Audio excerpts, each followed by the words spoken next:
time for the third Fortnite Pro-Am. The players are loaded into the island. The battle bus is ready to go. It starts right now. King is going to be out. It is all up to Sinnoh here. Wildcat down low. He takes the shot, and it's Sinnoh with a victory royale. He loses the high ground. Jacob, look. Oh! The side shot of Cloaksy. He has to make something. Neither of them have the HP. No, you can't go out of storm. What's it going to happen? JT Brown has given up the positioning, and he actually connects right there. And JT Brown wraps up Aiden in the final moments of the Pro-Am. Your 2019 Pro-Am winner is Airwalks in RL Grime.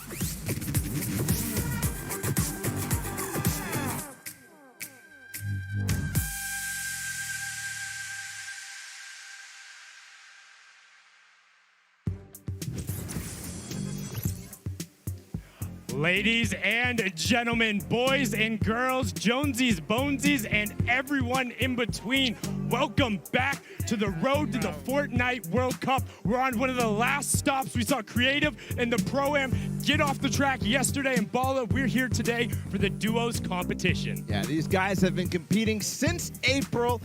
Just a number of months. It's been amazing. They have done so much qualifiers in the online opens. There's been heartbreaks and triumphs, close calls, landslides, and today we're about to have some of the most unforgettable Fortnite experience we've ever seen. Again, these guys are competing. They've qualified over the last 5 weeks. Here's the schedule that we already went through. Yesterday, on Friday, the World Cup Creative Finals and also the Pro-Am.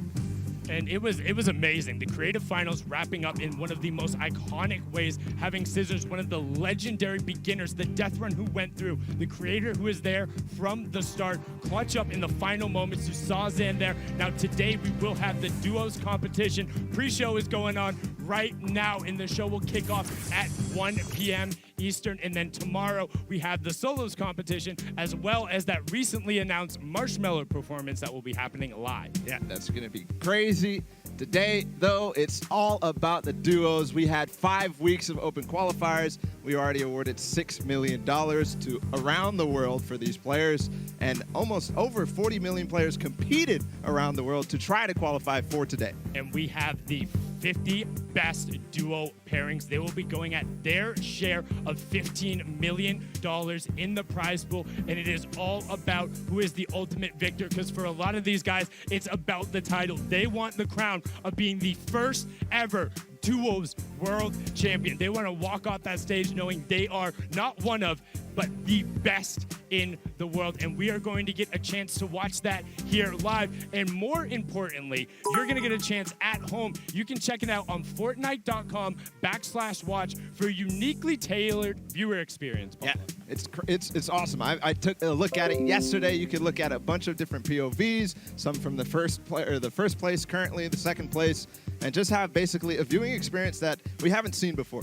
And it's really important, particularly for us as analysts. You'll see us out here breaking down some of the plays. Sometimes, though, as a spectator, you just want to watch one individual player. So you want to watch the person who's first in doing that? Awesome, go for it. It'll be there. You just want to see the map and break it down. Shout out to Destiny's Jesus, who I know he'll be doing that, trying to figure out where everyone is out there rotating around. You can do that. We'll have one of those feeds up there, as well as regional representation. So you want to watch the top Brazilian players? We got it. You want to watch the top players out of Asia or Oceania? They'll be on there, as well as the Titans you know from NA and Europe. Yeah, it's awesome. You can go do that at Fortnite.com/watch or in-game as well.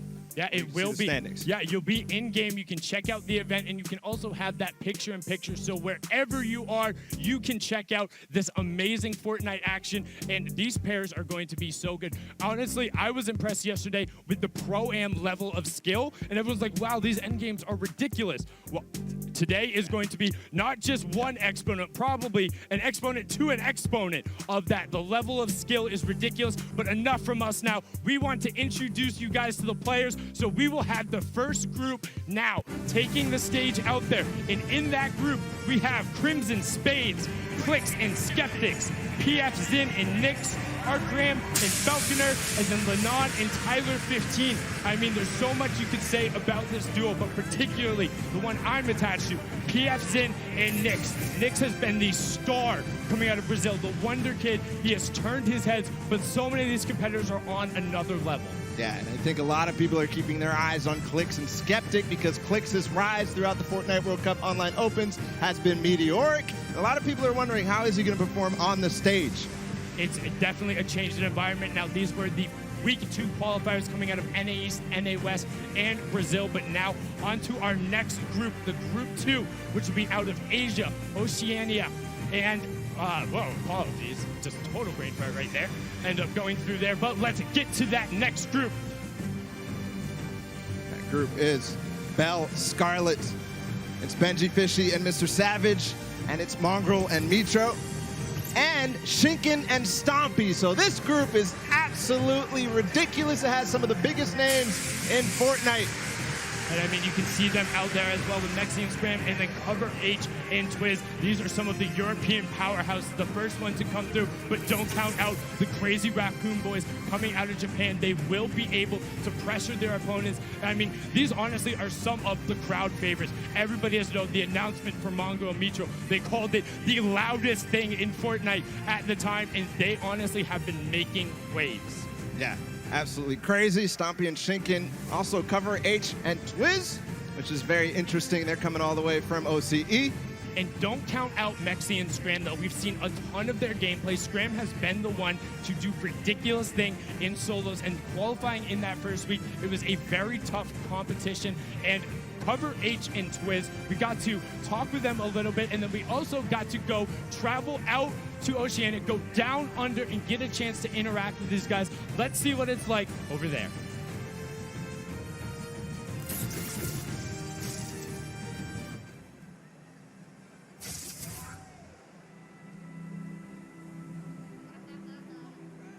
We live in New Zealand. I like the nature, the rivers, the parks. The people are really friendly and keen to have a conversation. Those are probably some of my favorite things. Best thing in New Zealand for me is the internet. It's really fast, but no lag. Yeah. Man's got his priorities. Cover H and Twiz in the #1 spot. It's actually amazing what these guys are doing right now. We're the best. We're gonna put OC on the map. We're gonna go to New York. We're gonna smash it. What? What? Give me one for the one time. It's gonna be easy. My name's Sam Pearson. My in-game name is Twiz. I'm Chris Hunt. My in-game name is Cover H. That is it.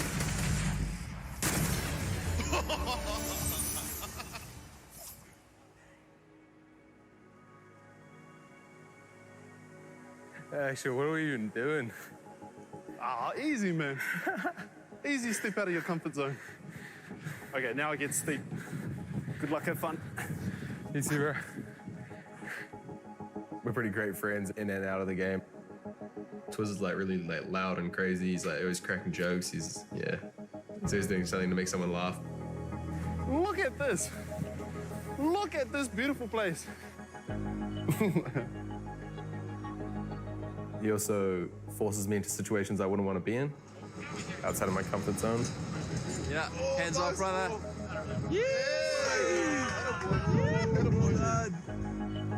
And I think it just makes me like, like a better person. Cover's a bit younger than me. He's a really good teammate because he's quite aggressive, and he always has his own ideas or own input on what he thinks the game plan should be. You can't place a wall if you're like right beside it. He's running past you in shadow form. Clear your back. Hit it once. My down. Opening. What's up, boys? Easy. Let's go. We had quite opposite playstyles at the start. Cover's quite aggressive. He's the builder and I'm more of a passive shooter. He boxed up. We managed to bring our playstyles together and we started to find pretty good results. Play this box? We played the Week 2 duo qualifiers from home. We got a couple of wins. Didn't get too overly excited, and then when we actually found out, that was crazy. It was like the biggest sigh of relief. It was like a massive smile. Congratulations to Twiz and Cover H. We're so excited for the World Cup. We can't wait to come over to New York and show everyone what we got. For us, traveling from New Zealand to New York, it doesn't get much further than that. Over 20 hours of travel. Oh, it's here, bro. We're gonna get it done. So keen, bro. Yeah, same. I'm really excited to go. I want to see like Times Square. I want to see all the people, duo partners and friends being able to like share this opportunity. It's going to be good for strengthening our friendship and our chemistry. I'm really keen to go over and be a Kiwi and represent New Zealand in FORTNITE. We've always been the underdogs. I want to prove that like our region, OCE, can actually do well in esports. The best that we can do is just come in and give it our best crack and try and cause a little bit of an upset.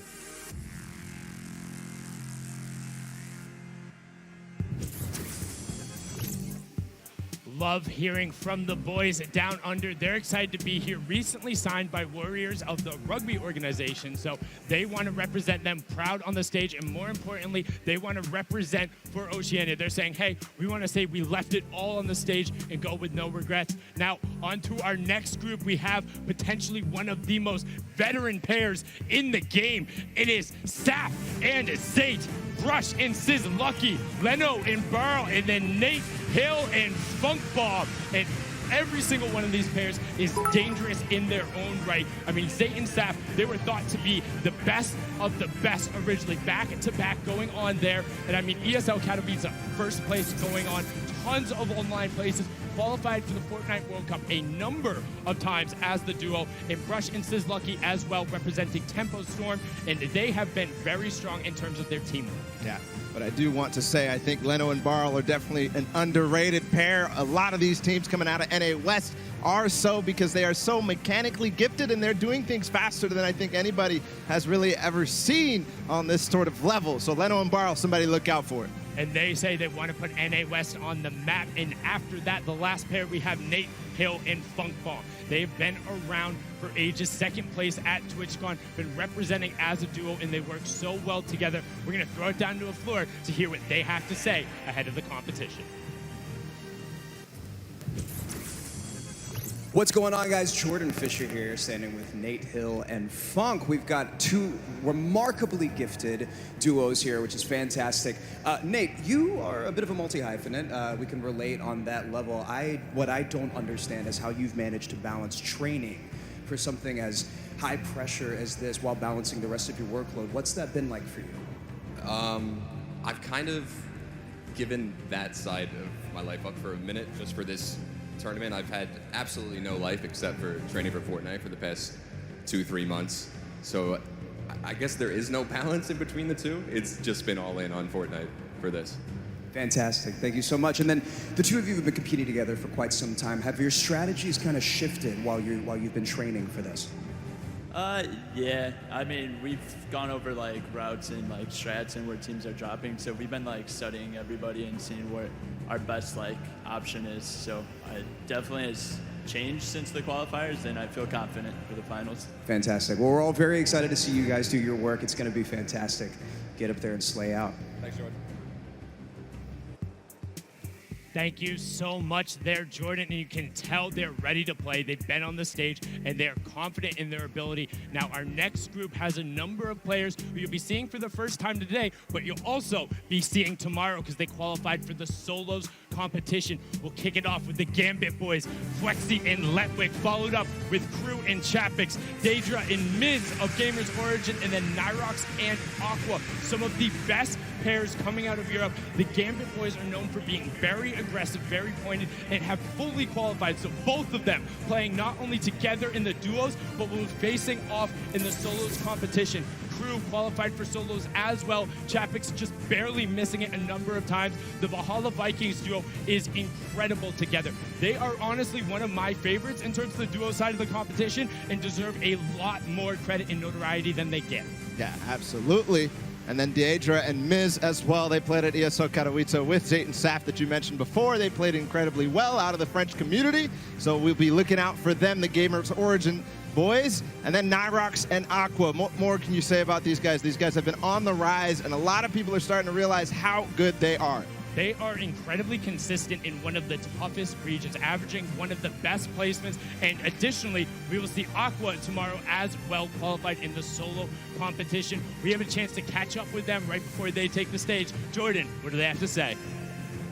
What's up? We've got Nyrox and Aqua here. Nyrox, you guys have both been playing around with a bunch of different duos from quite some time. What is it about this duo, this pairing here, that you think has made it all the way to the finals for you? It's the skill of Aqua that's made it. He's really good in every single aspect of the game, and that's probably why we succeed that much. Fantastic. And Aqua, what do you think makes this the perfect match for you guys? Yeah, we're gonna win. Fantastic, great. Mechanically gifted, comms are fantastic. We're gonna see a lot of that here in just a bit. So that's exactly what you want to hear going into a duos competition, is your teammate having confidence, and he knows Aqua's already qualified for solos as well. He's going to play there tomorrow, so we'll see that pair going forward. We're going to continue down on the floor with our next group. It's Cease and Elevate, Landjock, Punisher, Wishy DP, and Gustavox, and then Little and Jay. And then finally, Mega and Dubs, as you can see on the left side of your screen right now. And I just want to say right away, Cease and Elevate don't get enough credit. There was a post on the competitive subreddit about it. Cease, across all of the skirmishes at the beginning, was the most consistent eliminator above every other one of the quote-unquote more popular or better players. Cease was above all of them, and he has dominated in the entire competition. He's also qualified for solos.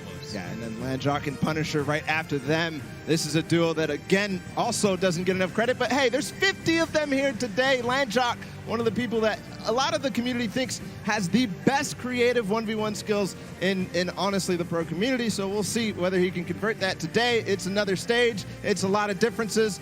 It's going to go down to it.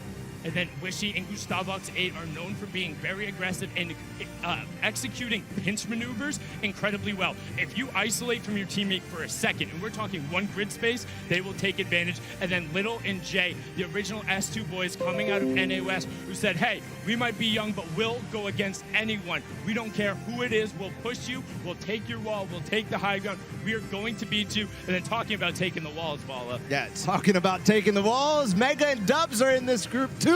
And there's so much to say about them, but we're just going to sit down and find out more about Dubs.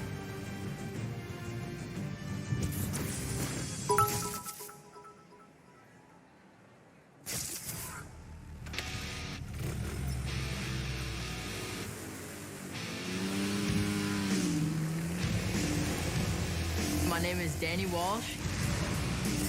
You guys know me as Dubs. And I'm 16 years old.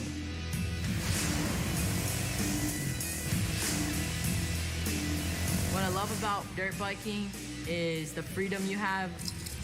It's like using a rift late game, having freedom of going wherever you want. Time to get back to grinding. All right, boys, I'm back. Let's run it. A day in a life with Dubs. First thing I do is wake up at 12, hop in the shower, get some food. What time are you gonna start gaming now? Probably in like 10 minutes. All right. And then I'll do some aim training. This is one of the maps that I do. This helps with like AR aim. I hop in creative, warm up my builds, and then scrim for the rest of the day.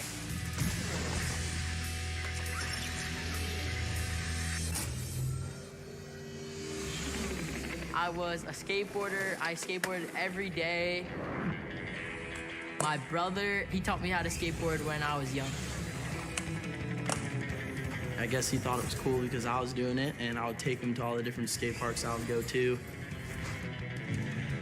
So I was 13 years old, skateboarding at Woodward Skate Camp, and the first day I was there,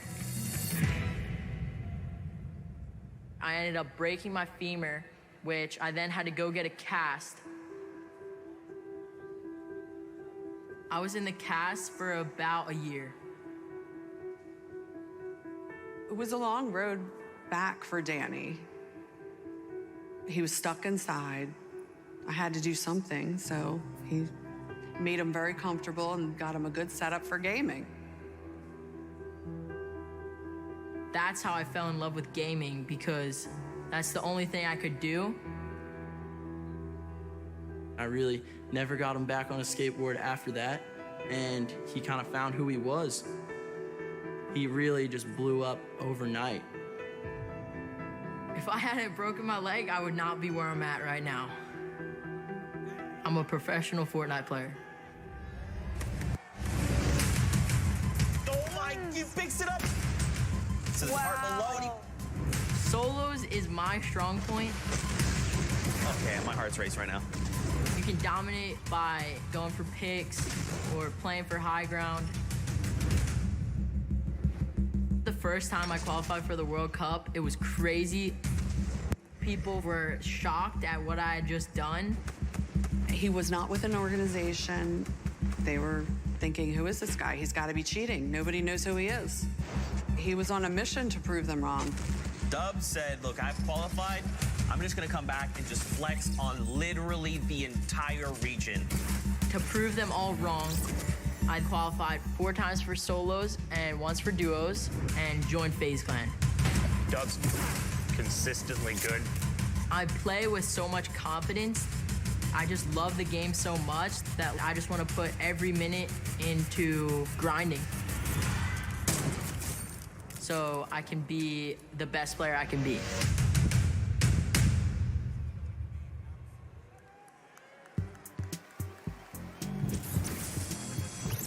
That, honestly, in retrospective, I know it was stressful when it happened, but it has to be the biggest compliment that you are quite literally so good, averaging just inside 5th overall with the solo placings, that the entire community thinks you're cheating, that you are that much better, that everyone's there. There's no way, and you saw it there. Him and Mega had one of the most ridiculous performances, racking up close to 50 points in their last 2 matches to qualify. And I mean, it was nuts, but now time to get into the next group. Yeah, let's go ahead forward. The first pair is XXM and Mende out of China. And then following them up is Airwax and Nikov, Hunter and Kinstar, Lenif and Kinton, SSK7 and Jamside, and then finally Volks and Parpy on the right there.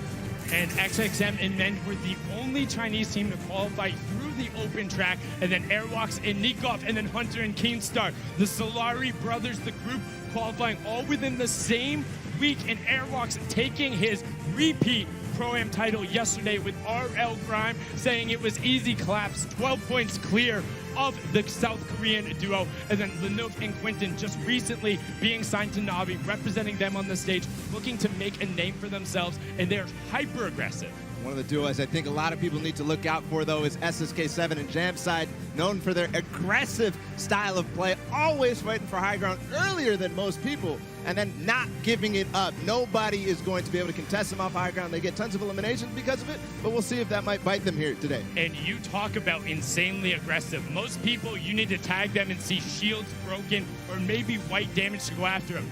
Volks and Parpy, if you move and they see a pixel, they're going, they raise all kinds of chaos in NA East when playing in the Trios tournament, and now we're going to get a chance to talk to the aggressive Oceania duo down on the floor. Jordan, what do you have for us? I've got Parpy and Volks here, 2 of the most astonishing talents out of Oceania. You guys are coming all the way over from not only Australia, but New Zealand, facing off against some of the best talent, not only from your region, but the rest of the world. We've seen that there are different play styles from kind of everywhere. We all know this, but going into this, how do you prepare? How does one prepare up against these play styles? I just eat a fruit salad, just have a shower, get off, get some water, have a fruit salad, and then just try to get hyped. Love it, regardless of the region. That's great. Fruit salad, you can take care of NA East and in EU and everybody. Now, the most astonishing thing here is this record, this elim record of 102 that you guys had, the single most elims in 1 week. I don't think anybody would expect for either of you guys to be super W key today because of what you're up against, but what is your strategy going into this?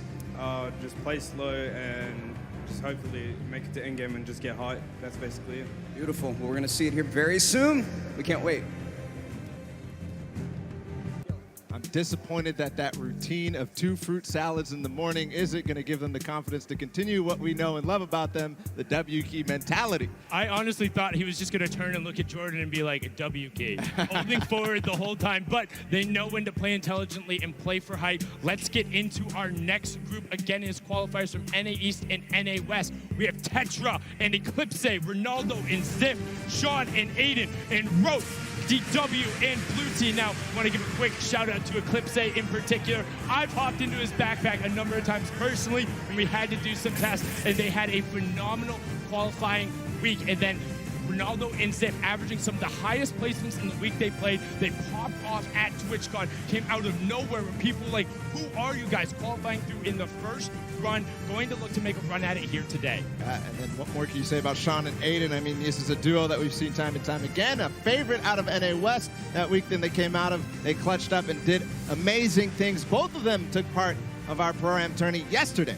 And then Rohit, DW and Blue Team, one of my personal favorite duos. They came together after week 4 saying, hey, we need to do something different. Rohit came onto the scene during the Winter Royale, qualified through the open format, and looks to punish people's mistakes at all points of the game. You talk about hyper-aggressive players early, you can't stop him from going, but the one person who does is Blue Team, known for his calm decision-making, kind of turning off all emotions and just making the right decisions. They have a fantastic pair in chemistry, and I mean, I'm excited to hear what they had to say leading into the competition.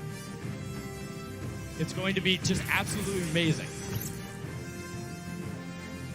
Fantastic. We've got Blue T and Rote DW here, two beyond incredibly mechanically gifted players here. Blue T, you've placed consistently in the top 15 over the last year from the Winter Royale qualifiers, the Secret Skirmish, and top 5 in the Share the Love event. How are the two of you together going to work to secure this #1 spot today?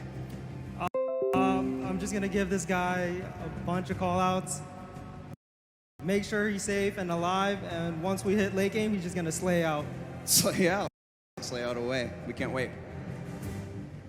It's going to be so incredible to see if they can make that dynamic work on the stage. They have such great teamwork, and they have distinct play styles over the phases of the game, and if they can get rolling, they might be able to challenge towards that top. Now on to our next group, because we're excited to keep the introductions rolling. It's Item and Derox, Oslo and Bad Sniper, 4ZR and No Word, Red Rush and Snappy, and then Yu Wang and KBB.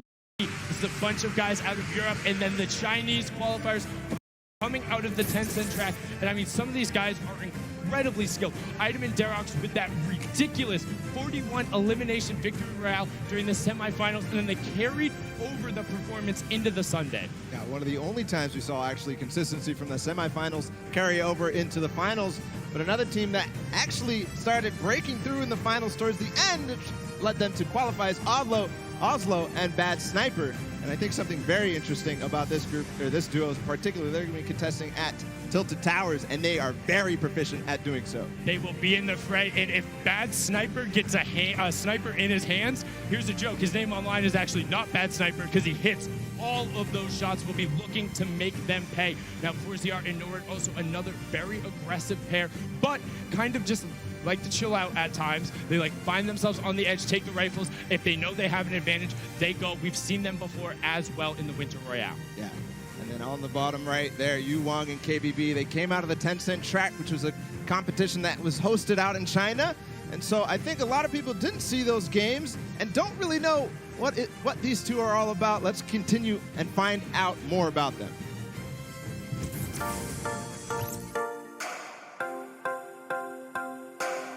心情的话，非常亢奋吧，就可以跟各国的选手切磋。如果想跟一个队来对抗的话，我更希望是跟芒果那队。要对游戏的喜欢，对吧？然后对游戏的理解，还要有一个信仰吧，就是想成为冠军的一种念头。毕竟职业就是要奔着冠军去的。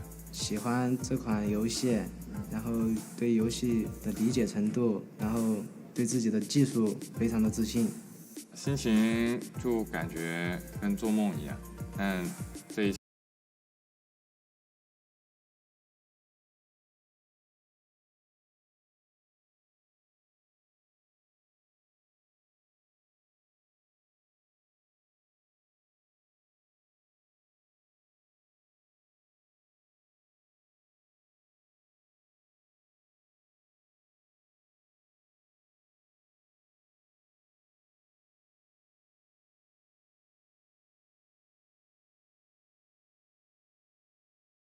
切都是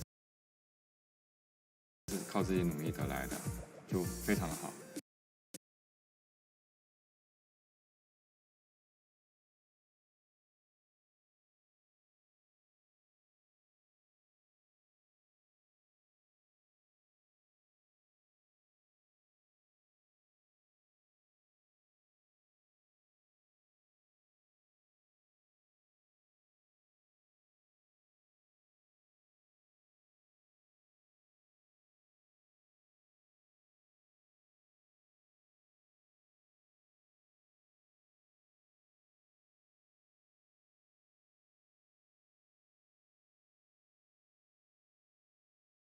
冠军等着我们。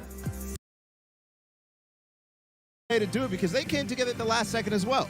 They came together in the final week knowing it was their last opportunity and they wanted to be there. They wanted 2 seats on the stage in each one of the competitions that really separated themselves. But speaking of somebody who separated themselves, Zexro and Vinny. Zexro, the original pioneer of the my wall now. I'm going at you. I will win the game with 16 plus eliminations and there's nothing you can do about it. Him and Vinny broke through everything, coming over not only Zexro's wrist issues, but a little bit of kind of turbulence between them. They're actually not even going to be doing after this competition, so this will be a last hurrah, and let's see what Zexro and Vinny have to say.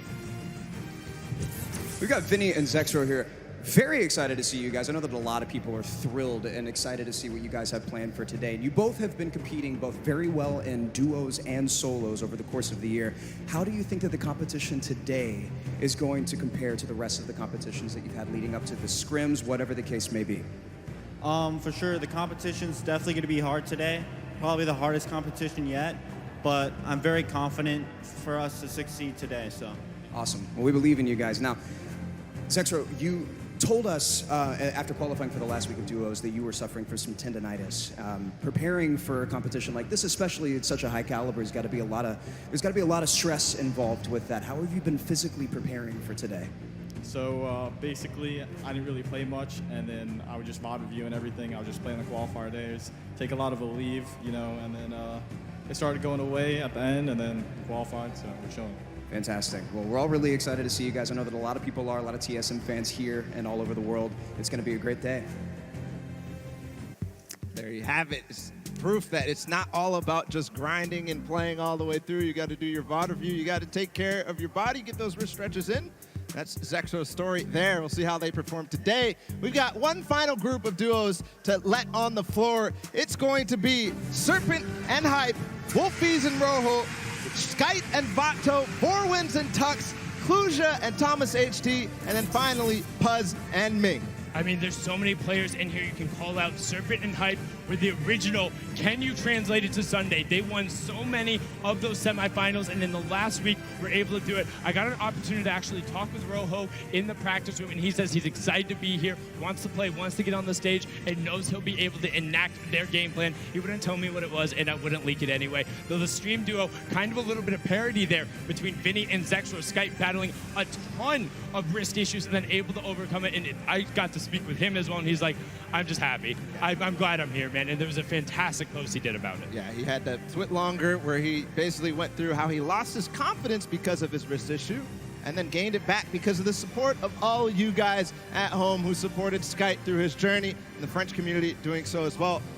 Moving on forward, Borwin and Tux, somebody I think is very interesting because they qualified and moved through the entire, they switched duos at the last second, so same thing. And then you have Klusha, a player who qualified as well for the solo competition, and Thomas, his partner from Singularity. And the final duo, Puz and Ming, representing from South Korea. Unfortunately, there was an Asian team who was unable to make it. Puz and Ming having won in the Week 8 qualifier where there wasn't an additional spot. And on top of that, their consistent placements earned them that alternate spot coming out of the regions. We had an opportunity to talk with them and have a package set up, and let's see what they had to say.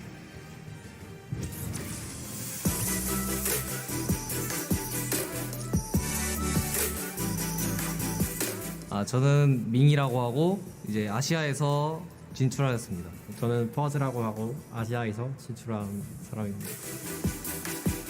가장 좋은 성적을 내서 대체 선수로 뽑혀서 왔더니 이제 아시아에서 듀오 한 팀이 진출을 못해서 저희가 이제 좋은 기회를 얻게 되어서 이렇게 진출하게 되었어요. 온라인에서 상금을 이렇게 받으면서 같이 경쟁하는 게 마음에 들었다. 유럽 선수들과 해보고 싶었어요. 저도요. 게임하기 전에 이제 계속 어떻게 게임을 플레이할지 생각을 하고 하는 거죠. 그냥 연습을 최대한 시간에 맞게 활용을 하고 최대한 많이 노력을 하다 보면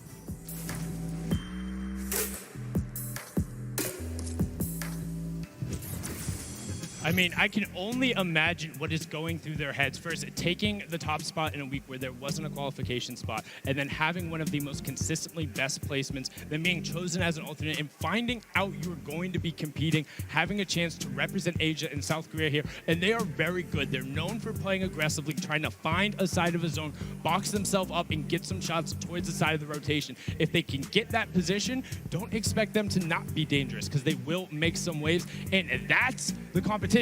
Those are all the players. Those are the 100 best Fortnite players in the world, the 50 best duos. And now there's a duo in particular. We talked about it. The loudest duo when they're announced. They want to be the loudest duo when all is said and done. We have Mitro and Mongrel down on the floor. Jordan, what do they have to say? We are all so excited to see these two play, and honestly to hear their comms. It's one of my favorite things when I watch these guys play. Now, competing online and competing at a LAN is two very, very different things, obviously. What is the preparation like going into competing at a LAN together? Competing at LAN is definitely different. Personally, I like it more just because I like the environment, but online is easier, but I don't know, I just like LAN more. Fair. You can't beat the energy in a stadium like this. A lot of people are really excited and stoked to be here, and especially to see you guys play. We can't wait. Thank you so much, Jordan. And now just those guys, they sound excited, but that's it. Enough from us talking. The 50 best duos in the world are on the stage competing for their share of $15 million, Ball. And I mean, 6 games away from winning $3 million to the top duo. Just think about that. 6 games, and then we'll find out who is the best duo in the world. Hands down, no question about it, the best. 6 games. We're going to do that real soon. The duos world champions will be crowned, but that's it. The pre-show is over. Enough from us up here. We'll be breaking down gameplay later. We're going to toss it on inside to kick the show off. You guys have a good one.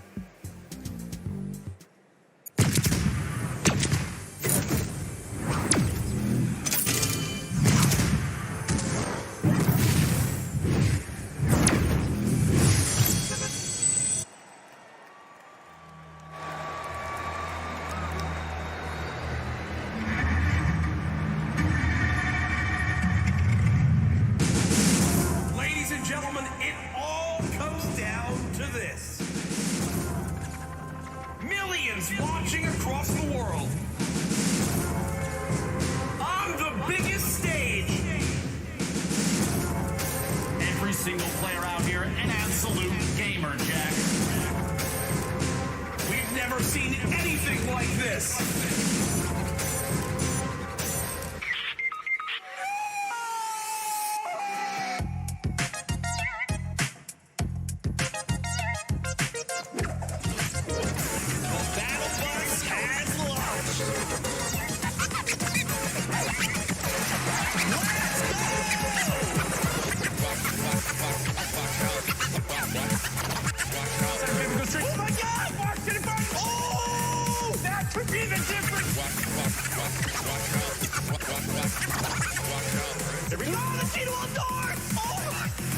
Okay, I'm gonna lose my freaking voice. It's amazing. It's like you feel so free. It's ridiculous. And then we just kind of watched like our names pop up on the screen. It was pretty surreal. It was a huge sigh of relief. All the hard work we did just finally paid off. We were kind of going nuts. He finds the zone. He has to go forward though. Confused that change in elevation. He finds the first shot, can't find the second, and he does! He XP left! That is why he's a World Cup qualifier. This is it right here, the 1v1. Who is the other pro in this round? He takes what? Damage to himself, and all of a sudden it's complete chaos. What a win! Victory Royale! GG!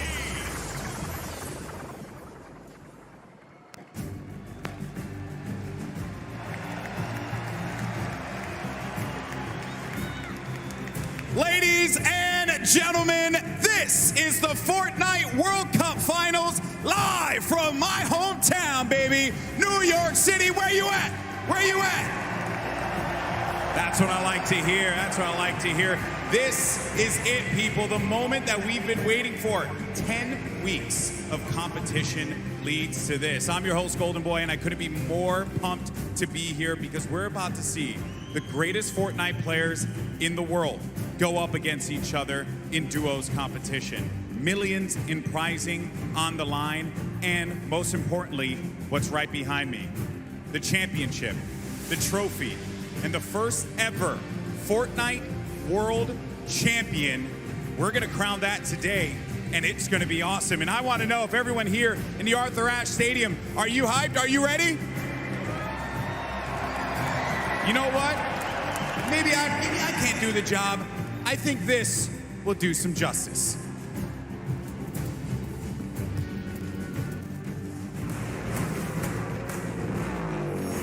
No pain, no gain, no guts, no glory. I'm a one-man army, ain't a one-man harmony. Ain't a weapon formed against me, and you already know the rest, so you know your best ain't gonna stress me. If you the best, I'm the next thing. Get up, get up. You can do anything you want to do. Get up, get up. What I can do, you can do it too. Now, I know everyone here is excited to get to the games, and we're going to do so in a little bit. The players are gearing up and getting ready to go. You know that each and every one of you inside of this stadium, you're just pumped. You've had your opportunity to go out to the festival. You've managed to meet up with your friends and enjoy some great times here in New York City. And obviously, our players are here to win a world championship. And the good news is we have two players standing by with Jordan Fisher who are looking like they could contend for the top of the mountain. Thank you, GB. You are a handsome man. Now, I'm going to be super honest and very forward right now when I say that I've got two of my favorite people in this stadium right now that are competing together. Two of my favorite people to play with, two of my favorite people to watch and study. We have Sean and Aiden. Aiden, one of the most dominating controller players in the world, and he's proved it time and time again. With Sean on mouse and keyboard, one of the most mechanically skilled and gifted players in all of Fortnite. Now, with this combination of one of you on a controller and one of you on mouse and keyboard, there's got to be some pretty unique strategy that you guys can pull together. Can you talk to me a little bit about that? Yeah, our synergy is great. Like you said, he's one of the best mechanical players. His tunnels are insane. Like, it's just insane watching him play. And just, you know, me being an aggressive player and having good aim, we really combo together well. And I'm hoping we're going to do good. 1000%. Now, Sean, you both competed in the Pro-Am yesterday, which was a lot of fun. We all know that was a very sweaty lobby. But your thought process, your strategy going into today, tell me how that differs from yesterday and your performance there. Well, I think yesterday was like super fast-paced. You need to get kills to place well. But today we're going to go for end game, play super slow, and so we can kill it end game. Fantastic. Well, we're all so excited to see you guys. GB, what do you have for us? Always a pleasure to hear from the Ghost Duo. They're going to look to go to the top, and they very well might do that. Now, I asked you guys earlier, I said, are you ready? So I'm going to ask you again, New York City, are you ready? Oh, no, I got to take the earpiece off. New York City, this is my hometown, and I know we can make some noise, so I'm going to ask you one more time. Are you ready? The Fortnite World Cup Finals start hand it over to your casters, Courage and Ninja. Ladies and gentlemen, it is time. The Fortnite World Cup Finals live from New York City. Everything on the line here today. My name is Jack Courage Dunlop. And well, guess what? I'm joined by a surprise guest appearance, Tyler Ninja Blevins. I am so excited for today's action.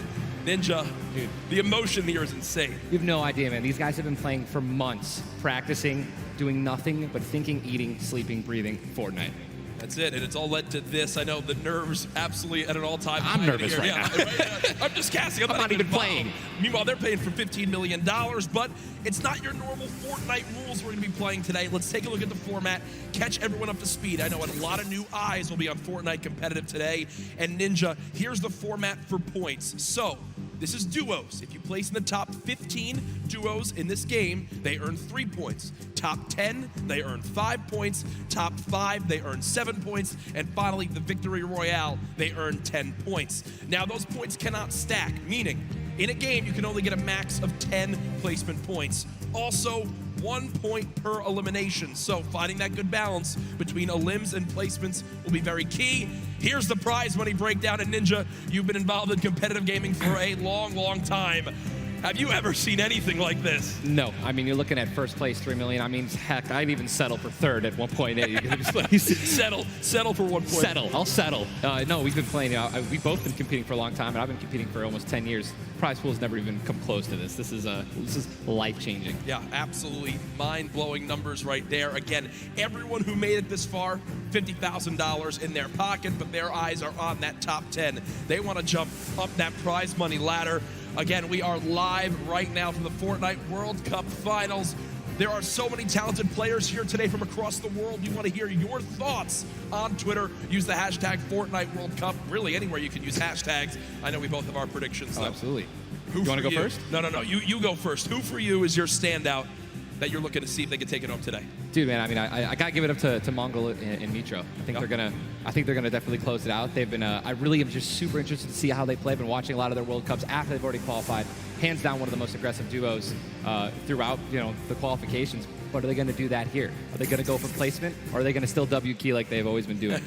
That's typically been their gameplay of choice. There's a look again at Mongrel and Mitro, both qualifying from Europe. You see, last time they played, in the week they qualified, their drop of choice was Loot Lake. Yeah. So will that remain the same today? These early game battles, these fights for the different points of interest will be so key. You go with a European duo. Yeah. I'm picking a European duo as well. Another young squad, Mr. Savage M and Benji Fishy.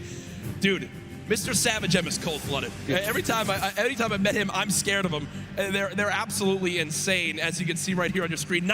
We'll get those pictures fixed, don't worry. But either way, these guys are two absolute tanks. And Ninja, you've watched all these guys. Yeah. You're absolutely one of the best players in the world, but it's almost like these guys are in a class of their own. They are, man. I mean, I've competed against some of these guys in some other online tournaments as well, and literally watching Benji just slay out an entire lobby by himself in squads it's like it's art, man. You know what these guys do? It's art. So enjoy. I know Mr. Savage in a public match got like 40+ eliminations in Season 9, which is unheard of, all by himself, solo squads. There are so many ways you can watch, though, this weekend. I've been just looking at my phone already. I'm seeing 1 million+ of you guys tuning in. As you guys know, so many ways to watch. You've got Twitch, YouTube, Twitter, everywhere where there's live streams. Also, a new Fortnite.com/watch feature that you can go take a look at. You'll see some different individual feeds there that will be a crazy, unique way to watch Fortnite competitive for the first time. I know everyone at home looking forward to seeing their top players perform. This place now, Ninja, is insane. It's packed, man. This is one of the most ridiculous arenas I think I've ever seen for an esports event, and I know people flooding on in from the outside. I just can't wait to get it started. Dude, this is literally what I've been waiting for like 3-4 months. Yeah. The best of the best, all in the same lobby. All right, in the qualifying matches on Sunday, you're playing against, in a lobby, maybe like 4 or 5 of the teams who are actually here right now, but now this is going to be all of them in the same lobby. Every single battle is going to be the best players in the world fighting against one another. I'm excited to watch the early game when they're landing in their spots. I'm excited to watch the mid game during the rotations. I'm going to be taking notes, and you guys should too. Yeah. Also, other things that note to take to bring up. We're going to be playing on siphon settings here, increased material farming. Favorite. Do you want to explain for everyone at home exactly how that all works? I'd absolutely love to. So unlike normal matches, when you get an elimination, all right, you're going to be granted with 50 health or 50 shield, depending on what you're missing. And that's also going to give you 1 point as well. They also drop 50 mats of each, wood, brick, and metal. So, you know, eliminations are definitely going to pay off early game as you guys can stack up those materials. Yep, and remember, that is when you get a full elimination, not when you knock down an opponent. Correct. So if I knock a player, you'll see in this, a lot more times teams will immediately try to finish that elimination, get the health, go pick up the materials, maybe secure some extra loot. There's a look at the lobby screen, and, you know, Ninja, I was laughing with you earlier when the players were warming up earlier today because they got some warm-up games in. Obviously, for many of them, it's their first time in a major LAN event. They wound up going through and they were just sitting at the spawn island like they were right now. I mean, look at the build battles happening on spawn island. They're all editing, they're all aiming. None of them are just sitting still. The nerves running through them insane. The average age in today's tournament, 16 years old. Some of these guys are going to walk away with $1 million+ this weekend. At 16, what would you have spent your money on? I don't even want to know. Why not even ask that? Probably 16, man? Just a bunch of candy and energy drinks, man. I didn't really. So basically the same as today. Exactly. Nothing really would change. Nothing's changed. No, it's so much fun, man. Again, people flowing on into the venue, looking at these duos, looking at these contested areas, right? Loot Lake has been a very hot topic. Yeah, man. You know, Aiden had been landing there throughout all of qualifiers. You see, you know, Mongrel and Mitro. I've been hearing some notes about, you know, Tilted Towers and or Neo Tilted as it's now called, of where they're going to go. In your opinion, right now you play 6 games. Yep. You know how detrimental it could be to your mental state if you have one where you kind of drop right off spawn and get taken out. Yeah. What is your game plan here? Are you going for it? You don't care how many people land there? You just go and play your game? Or No, I think you shy away? What do you do? Oh, man, these guys have been practicing. They know. They know that they're going to be contested. They know that, and they're not, you know, if they're intelligent players, they're going to play exactly how they've been practicing the last 10 World Cup. And if you're thinking like that, it's over, dude. Yeah, and I keep seeing you look down. You're like eagerly wanting to talk about this map. We have what the first map is going to be in front of us. But again, guys, there's so many exciting things going on in the world of Fortnite right now. One of the new limited time modes that is actually going on. Prop Hunt, we watched a little bit of it yesterday, but again, made by. When we're about to, you know, make it into the incinerator and get our points. It's just so fun. I mean, you could be a toilet. You know, you want to be anything. You want to be a pink flamingo, a bus. Go for it. Go for it. Just go for it. Yeah, we've had some fun games of Prop Hunt that we play. But again, right now, live in the gameplay for free, Prop Hunt. A little bit different than the competitive settings. Obviously, Arena, it's been talked about, Ninja. This is the most played in qualifier for a tournament ever in the history of gaming. 40 million competitors, down to the top 200. To be exact, 178 because of the double qualifier. I think it's just important to show and let everyone know that, man, just Epic continues to change the game. Making these qualifiers online, it just allowed so many of these kids to be here today because they've been able to play, you know, from the comfort and safety of their home instead of traveling across the world just to qualify. Yeah. So I think this is one of the first times we've seen something like this, a qualifying like this, and dude, I'm just excited to watch these kids dominate the next freaking 4 hours, 6 hours. I'm ready to stay here all night. Hey, I'm down to stay here all night. I have no problem with that. I'm sure the Arena is as well. When you talk about LAN events, right, you have so much competitive experience. You've been to so many across different games and genres. The one thing that stands out to me, though, it will never feel the exact same as it does as playing at home.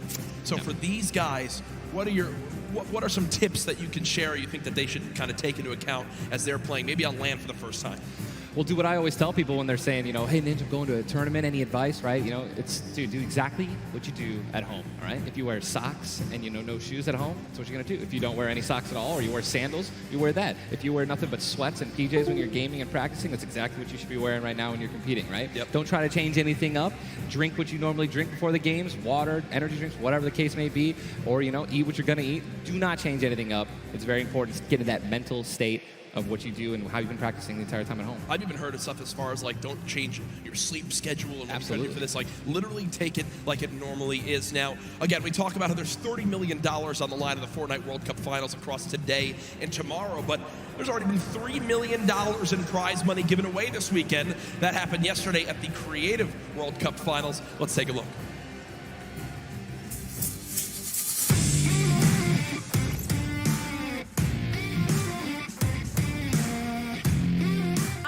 place, and we're here in the player lounge right now, joined by the winners of the Creative World Cup. First of all, congratulations. Now, Scissors, how does it feel now to solidify that title? It's kind of awesome considering I love creative mode. It's thriving, it's awesome, I love it. Now, Tyler, did you ever believe that you guys would secure the position here today?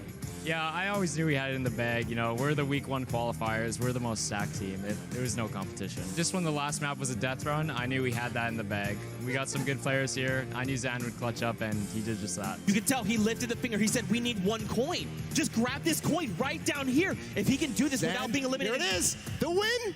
Oh, he missed it, but gets it with the trap trigger. You realize that one jump won this group here an extra $1 million. It's unreal. Like, if you want to practice with death runs, you need to like do it slow. Don't go in blindly. Like, try and like change everything you do every time you fail. Suzu, can you see yourself doing even more with creative? I mean, the success of today. Will you continue to go and play creative maps?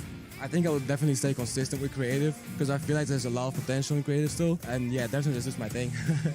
But I want to go down the line and see what each of you guys plan on doing with that prize. I would probably end up like saving most of the money, maybe like some investments. He's 18 and he just won $336,000. What are you going to do with the prize? Rent? Rent. Yeah, I think rent.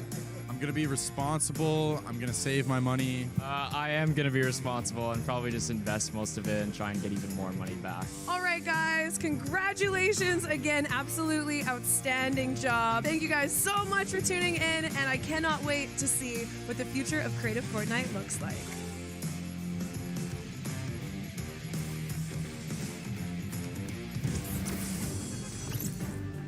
The Creative World Cup Finals, so much fun yesterday. Again, congratulations to Scissors and his team. $1.3 million won. I'm going to address the elephant in the room here, and it's not Tim the Tabman. You didn't win that, Tyler. That's correct. What exactly happened here? That's correct. No, we got 4th place, but you know, the crew that I picked out, man, Tal, Taco, and Kaz, just a good bunch of kids, man. I mean, I think, and I also got to meet a lot of the creators, the ones who developed a lot of the maps. And just a lot of passion from these guys, man. And, you know, I was really happy that I was able to, not even me, together as a unit, we pulled in, you know, 300 or 295,000 as a team. Dude. I mean, little whips, man. You know, we were just killing it, little ice creams. But that event was so incredible. And just another thing that kind of came out of nowhere again, that Epic changed the game with creative. You know what I mean? It kind of popped up out of nowhere. All these people, so many people. There were hundreds of people here because of creative. Yeah. And again, I know I talked to Scissors about it too. He can't believe just how far it's gone from his original runs he made to now it kind of inspired one of the 3 maps yesterday. For you, what was your favorite? Was it kind of the prop hunt mode? Was it the run? Junkyard Juke, bro. Okay. Hands down, Junkyard Juke is the most fun game I've ever played. I mean, if you're going to go in with a crew of like 32 people, if you can even muster up a crew of 32 people, like I want that to be a playlist where I can just go and play Junkyard Juke, and it just fills in 32 people. Hey. It's so much fun, man. I'm with that. What about, should we get the whole squad together or not? I'm down with. Oh, we totally should. We should get a massive content creation squad and just go into that. It'd be the most funny thing in the world. Look, I mean, there's nothing greater when you're a little teddy bear and you're just walking around like trying to make it in. It's amazing, man. Hey, listen, it's all fun and games here. Obviously, the theme of this weekend. Things going on outside of the fan festival. There's also the Battle Pass redemption. Everyone here has got tickets, has the commemorative tickets. So many things to look back on and remember these moments. For a lot of people here, whether they're players or the individuals and fans who traveled, it's their first time to New York City. Such a legendary, iconic place to have this major event. You see again the crowd continuing to fill on in, just getting some final things set up for the game so we can get it all launched for you. But trust me, we're all eagerly awaiting the start as well. So many organizations represented throughout the weekend, and I have just received the word that we want, Ninja. The game is ready to go. I'm ready. The first Vic Roy, man. Who's it gonna be, guys? All right, I want you guys to scream out your favorite duos right now, man. Let's make some noise. Who do you think's gonna win today? Scream it. I want to hear. Oh, it's gibberish. None of it makes sense. I think I hear Mongrel, Mitro. Here we go. Ladies and gentlemen, the Fortnite World Cup Finals duo competition begins right now. Jesus, this is going to be intense. I mean, there's nothing more, honestly, nerve-wracking than the initial launch. Off the bus, man. You're flying. someone's going to die. Someone's going to be eliminated. Who's going to be the first one? Yep. You don't want to be the first one knocked out in the World Cup. You know, I mean, literally, I knocked him like, you know, it was the first game in the Pro-Am, and that was just amazing. He can't live that down. I don't want to be the first person knocking this. No, for sure. As now we immediately hop on board with my pick to dominate today, Benji Fishy and Mr. Savage, and they're heading right towards Happy Hamlet, a place they've called home so many times, and this is contested. It's already contested. You're flying on into here, Ninja. The early game's so key, and already Benji Fishy trying to put shots down range with that revolver, but area is contested. You see they're kind of split from each other right now. What are their comms like in this exact moment? I mean, I think right now they're just going to be trying to hear exactly where these guys are, footsteps, any type of information they can pass off to one another is going to be very important. They've been practicing this landing. I'm pretty sure I've watched these guys play literally every week because they're from EU, so they were before NA qualifiers. Yeah. And yeah, this is exactly where they normally land. Savage and Benji, they don't always land on top of one another. And you're honestly at a disadvantage if you do land in the same house because you're going to be getting less shields of one another, right? Less chances of getting shotguns and things like that. And I'm just interested to see how they're going to play this out. Are they going to be aggressive? Or are they going to back down? Well, we just saw the first zone has been revealed, and it is a northern side zone, so anyone in Happy Hamlet not safe. Polar Peak, Frosty Flights, Paradise Palms, Lucky Landing, all not safe. As we continue to keep an eye on this fight, 98 players remaining right now in this game. Now, we mentioned the increased material farming right now, so you're hitting a couple trees, you're getting 20, 30 materials like it's nothing. Let's shift our focus, though, towards the middle of the map here at Dusty Divot, and it looks like Landjock and Punisher go out very, very early in this first game to Tetra and, on the flip side, the new Rogue members. They're wasting a lot of material right now. You can already see it. You've got only 100 maps left. That's 10 builds. These early game fights are always so detrimental. You have to be very, very, very particular with how many mats you're going to use when you're trying to ramp rush somebody, because if you make it there and they shoot you out and you have no mats, I mean, you're left with literally nothing to protect yourself with. And look at the advantage that you now have. Tetra hasn't had any shields, but because 2 eliminations come on through, he gets both. That's 50 shield per elim, putting him at max HP, and now he can completely change how he takes this fight. It's not like the normal games where you're still stuck at 100 health and you might second guess what you want to do. You might play a little bit more passively.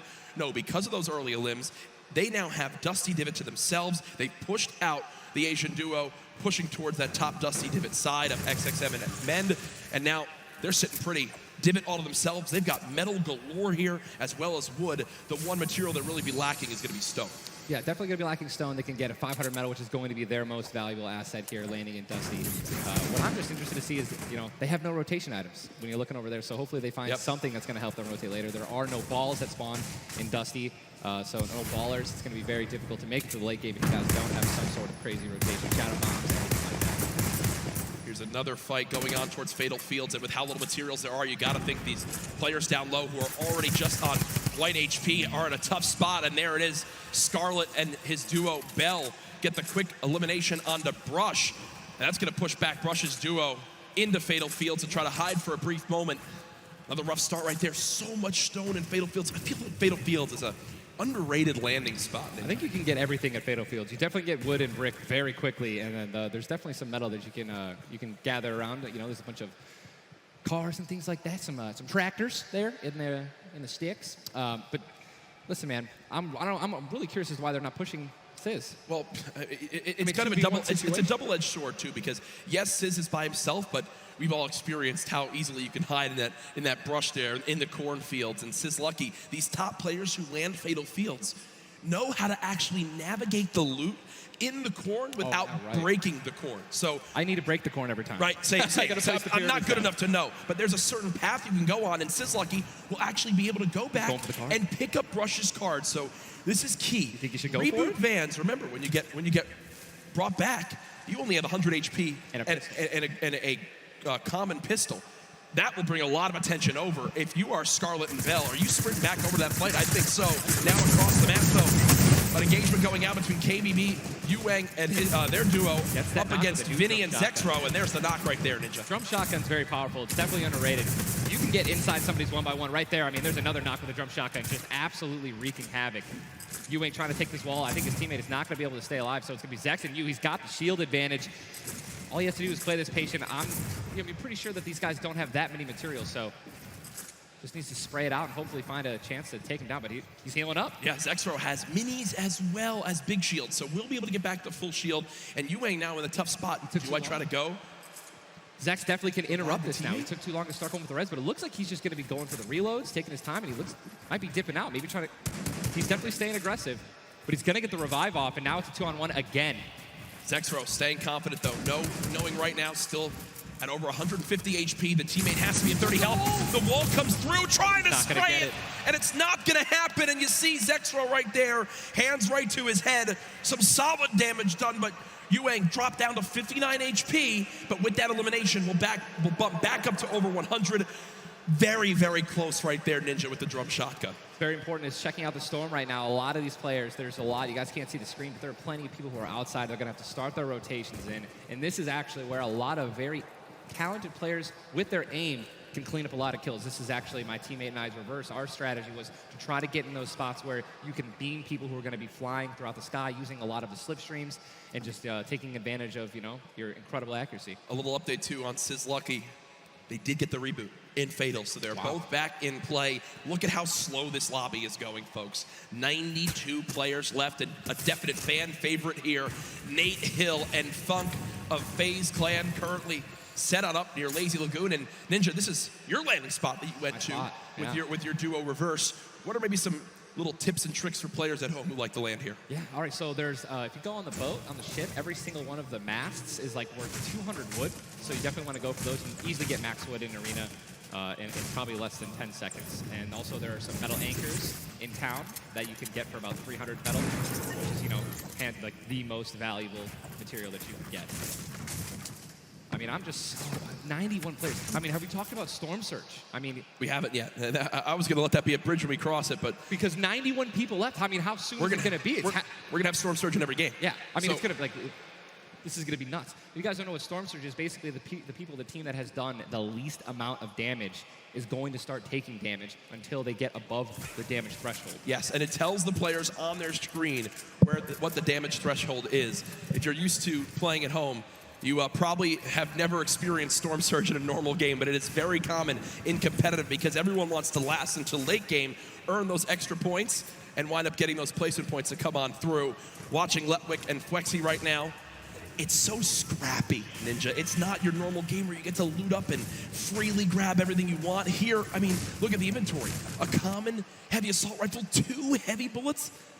Yeah, I mean, people are not going to be able to loot. They're not going to be able to loot normally. I mean, you have every single spot is definitely going to be contested or have talented players who are surrounding you. You got to be constantly worried about getting sniped from the side. All it takes is 2 seconds of being caught off guard, and you can get dinked twice with an infantry rifle, and boom, there goes 160 health, man, just like that. 89 players left now in the lobby as Twiz and Cover H, the duo, do get cut down. 45 duos remaining. The second zone has just been revealed, and again, Storm Surge will begin after that. I absolutely think it's going to happen. That will be for 70-plus players. So you keep that in mind as this goes on. Players who haven't really done any damage will know that they're going to be at a point where their hand is kind of be forced. They're going to have to put on a little bit of aggression. You're going to see the game pick up just a little bit here. There's Snappy and Red Rush already in the next zone. They're more than happy to just farm up this metal structure and claim it as their own. They're actually very centralized as well. Yep. I mean, a really great strategy that you're going to see a lot of people going to be using throughout this weekend in solos and in duos is to just try to get in the dead center of the second zone and honestly just kind of pray that the circle is going to continue to rotate in your favor. I mean, I'm still looking at a lot of these guys' inventories. One guy just gets knocked in front of him, like going to try to save his teammate. It's not going to happen. But there's not a lot of rotation items. I haven't seen a lot of shockwave grenades. I haven't seen a lot of shadow bombs. I don't see any launch pads in anyone's inventory. Yeah. It's going to be such a... the rotations late game are going to be nuts. People are going to get lasered out of the sky. And Letwick now all by himself in a 1 versus 2 as his teammate did go down. You see Parpy and Volks still quite healthy between the two of them. Over 140 HP for both of them. Parpy still playing the slow ground, trying to spray out the opponent. And look at the material count for Volks, 135 total builds. It does look like Letwick just kind of ran away, but I don't believe Letwick was able to grab his teammate's reboot card. So will basically be by himself for the rest of this game. It's going to be almost impossible to perform alone when your teammate is knocked. And there's the Storm Surge warning. These guys are 106 above it. You guys can see that, which means that there's somebody who has 106 damage less than them that is currently below the threshold, and they are going to need to hit some people, deal some damage, and that's actually the beauty of Storm Surge, right? You don't necessarily only want people kind of just lingering around in their one-by-ones, praying that the circle moves to them. You're gonna see some fights that are gonna be forced to break out because players need to get above that, or they're gonna die. They're not gonna be able to make it. Now moving towards the Dusty Divot Diner. You see Clicks and Skeptic. Yeah, the very young duo from NA East, and you just said yourself, I didn't even know you could farm this. Didn't even know you could get down there. This is the beauty of it, right? These are the top players in the world showing off the little things that they know that really no one else can pick up on. Many teams already stacking here as there's so many materials to be farmed up. And for a lot of players, Ninja, once they get max, they don't just stop there. They keep farming to have an excess for more if they need to expend a lot of materials quickly. Yes. On the bottom right of your screen, you see a fight going down in Salty Springs. A lot of grenades being thrown right there. That's going to be Serpent and Hype. Serpent and Hype in a pretty decent spot. Yeah. If you guys can look on the mini-map that we're staring at, every single team is now in the safe zone. Everyone is safe in the next circle. It is moving in. Double heavy sniper is in play. For those of you guys who do not know, a heavy sniper will take out a metal wall. It'll take out pretty much anything. It does 1,500 damage to structures. So if you have two teammates who have double heavy snipers, they can see a team, line up a shot of somebody hiding in a one-by-one, and be able to take them out. And that changes the game completely. Once you hear double heavy, you can no longer sit still ever. Or if you know where they're at, you have to make sure you have at least 2 walls of cover on that side to protect you from the inevitable double snipe. And when we say double snipe, it's as far as 1, 2, 3, shoot. And they both fire at the same time and catch you off guard. There's absolutely zero time to react. And one thing you guys we've talked about are the rotation items. We got 6 shadows for this guy, and they have a baller, so they're sitting pretty. I think these guys are in a great spot. Absolutely. And you see the zone did just update towards the northern side of this current storm. Storm Surge is now in play, so players beginning to drop. 80 players in total in this game. They will just rotate on out of here. Hype and Serpent don't want the fight. And that's Jay now quite weak. With Storm Surge beginning to tick in. Quentin and Lanouf now having to push a fight as Storm Surge is affecting them as well. And you see it just kind of smites them down from the heavens, and there they go. Getting dropped by Storm Surge. Unfortunate for them, but again, with not enough damage done, they do fall below that threshold. Jeez, man, Storm Surge really does just force people into some pretty tricky situations. But again, man, it just goes to show a lot of aggressiveness is going to pay off for teams, man. You don't want to be put in that situation where, you have to desperate and push. Maybe a duo that's better than you in combat. You know what I mean? And Airwax and Nikov that's a replay. Was that a replay? They just went down. Airwax and Nikov are winners. Well, Airwax at least are back-to-back winner of the Pro-Am. Does go down. Airwax double qualified as well. Tough first game for them, as they do go out quite early on. 71 players left in this game, 38 duos.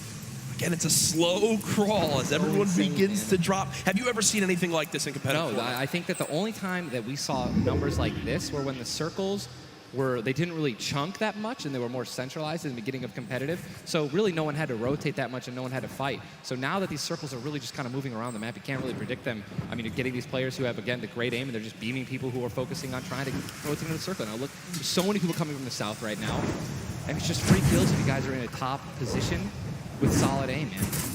You're going to Texture right now, already getting beamed. He's spamming the spacebar, trying to make it as difficult as possible to hit. He sees a lot of, already trying to figure out right now, where's he going to land? Look at all these people who are already boxed up. They're already creating these tunnels. More shots coming down. And he's going to be able to make it. 8 grenades. So that's going to be, if he can get in a position where some players are already getting focused on the outside, 8 grenades, he might be able to clean up those kills too. Yep, that's right there. They do box up in time. Did take some shield damage, but thankfully they have some minis to replenish that in just a few brief moments, as there's Eclipse now using them. He's got his teammate right next door as well. Medkit, so they're going to pop that too. Every little bit of HP matters. Saving the campfire for the late game, it appears. Definitely got to save the campfire. In the elimination feed right there. Here's a look at Mongrel earlier with his duo Mitro. They're set up currently in this zone. 68 players left. Love watching this guy play, man. I'm serious. Here's you just check his inventory. Only got 2 guns right now, which is infantry rifle and a combat shotgun. So he has no spray guns. All right, spray guns are anything like to an SMG, tactical assault rifle, SCAR, anything like that. We've got to have a gun that can shoot pretty quickly to kill players and hit players through their one-bys. Very difficult. Look at that healing too, though. Yeah. 5 slurps, 2 slurps. 5 chug splashes. And they already have a slurp ticking. This is insane. They're super close to the zone as well. They don't have to move too far. Yep, and material-wise, look at that, 135 total builds. They're in a fantastic position to make some noise in game number 1. We'll definitely keep up to date with them. The slipstream slowly inching towards where it begins to shut down Ninja, but with so many slipstreams still available in this current zone, a lot of players are going to use that to rotate on in freely without using launch pads or the shadow bombs. There's your whole map right there. The eastern side of the zone. None of these players really going to be into play. They're going to have to inch a little bit more towards Loot Lake if they want to be safe. Some of the best, I mean, look at these are the best players in the world, and look how close they are to one another, man. I'm so excited when they actually have to force into these fights. The Storm's going to start pushing them. Look how, I'm sorry, man. I just can't, man. You guys notice also, Stinks, man, these players are so talented. It's going to be so hard to spray through their walls and actually deal damage to them. So you need things like grenades, like Stinks, right? Little fart bombs is what I like to call them, to force people out of their 1x1s and try to shoot them as they're rotating away and trying to build new 1x1s to dodge the Stinks. You see the Stinks right now going down on the Mongrel, and Mongrel gets immediately ripped in two as it seemed like the lobby began to focus him right there. His duo still alive. With good rotation, luckily. Definitely has a bunch to, to be able to play with. The next Storm Surge has begun to kick on in. Intro. 12 damage below, will have to begin to put shots down range. The zone pushing as well. So in this position, with the zone at their back, Mitro's goal, spray at players who have to push from the zone. They have one way they can go. They can't afford to take storm damage.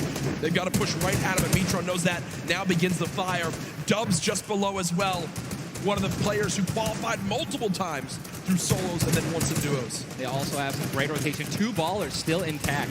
And here's the thing that you just mentioned, all these players who are going to be rotating in, being forced to rotate in, everyone knows that. Very little ammo, though. Look, these are the last 9 assault rifle shots in Dubs' inventory. It is getting scrappy, folks. And there's the split. Still, though, only 80, meaning combined between the two, they really only have about 150 shots to work with. The zone still pushing. 61 players left. Reminder, folks, this is game number 1 of 6 today in the duos competition. Dubs does go down as a player got that back wall and he wasn't quite ready for it. Mega frantically backing on up, trying to create some space. Will he be able to go? He's going to be able to pop that slurp. He's got the Storm Surge on. He's trying to be aggressive. Oh, he's still below, right? He's going to need to be aggressive. He won't even have time to revive his teammate. His teammate got finished, actually, so he's got all the shields in the world. He can get back up to full health. Storm Surge is still ripping him apart. That slurp is barely keeping him alive. Hitting him for 25 damage every time it winds up ticking. There it is again, dropping on in. Mega's hand is forced. Some big damage right there, still below. As players are continuing to drop all around, but Mega doing a solid job of keeping himself alive right now through the Storm Surge. Fantastic composure. Again, one of the young players on this stage looking to try to secure the title of Fortnite World Champion. No more Dubs. The duo still down. So now he's finally above. Finally above. And guess what? The most important thing to realize, guys, look at that rotation.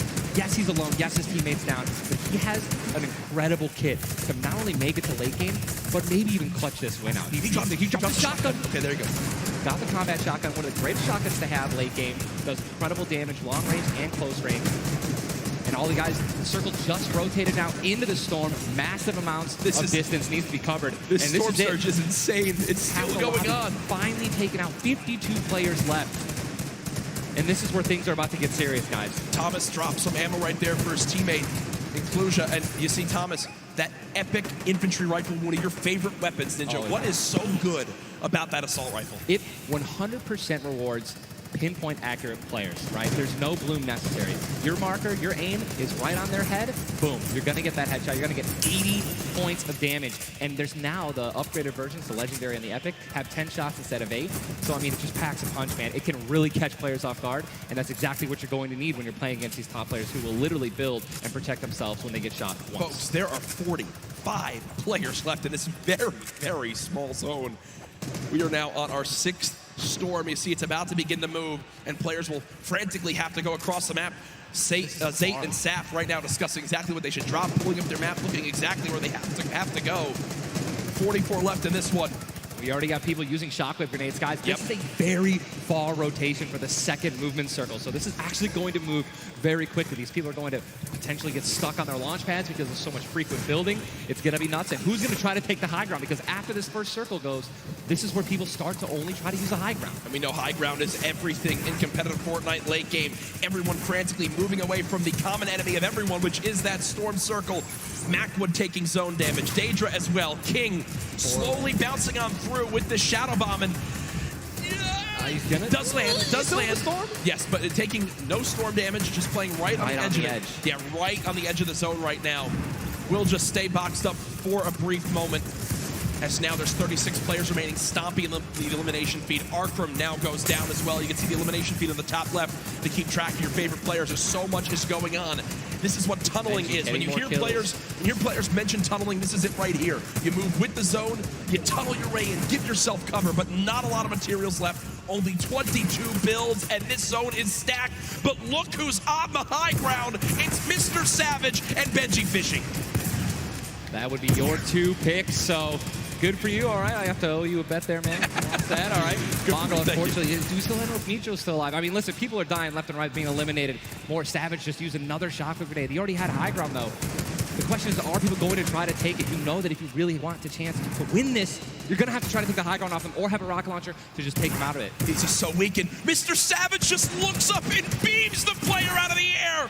It's all Benji Fishy and Mr. Savage in the elimination feed right now. 24 players left in this one. But 20 duos. There's almost no duos remaining, Ninja. Right, it's all solos, and this is kind of what's going to happen, man. Mr. Savage goes down. It's up to Benji, and listen, Benji's been in this position before. We know he can handle it. Nitro's still in the game as well. I just saw him. He looks incredibly healthy, but now taking some storm damage. Benji's just going to try. Listen, look at the materials. Not a lot left. They're only using their shadows. I think he has 1 build left. Yep. That's it. That's all he has. He's got 10 total builds. 10 total builds. He's just trying to outlast as many players as possible. Remember these placement points. We've made it into our top 10 duos. Now into our top 8. Zayt and Saf now. Zayt and Saf now on the high ground. This game. One of the few, the only duo left. This has a Zayt and Saf win written all over it. Mitro, Mongrel's duo, was all by himself very early on. Still alive in this one. 40R Storm now getting beamed. Can the North American duo of Zayt and Saf close this out? Raining down fire from up top. You see the frantic builds coming in. Benji Fishy goes down. Mega, Mitro, and Scarlet on the low ground. Shots still coming on in. Zayt and Saf just sitting pretty. Mitro just got a double, I think. 5 limbs. Tries to get it done. Not enough. Zayt and Saf, 2 versus 1. Will they take game number 1? Yes, they will! Zayt and Saf had the high ground, and they used it the entire game.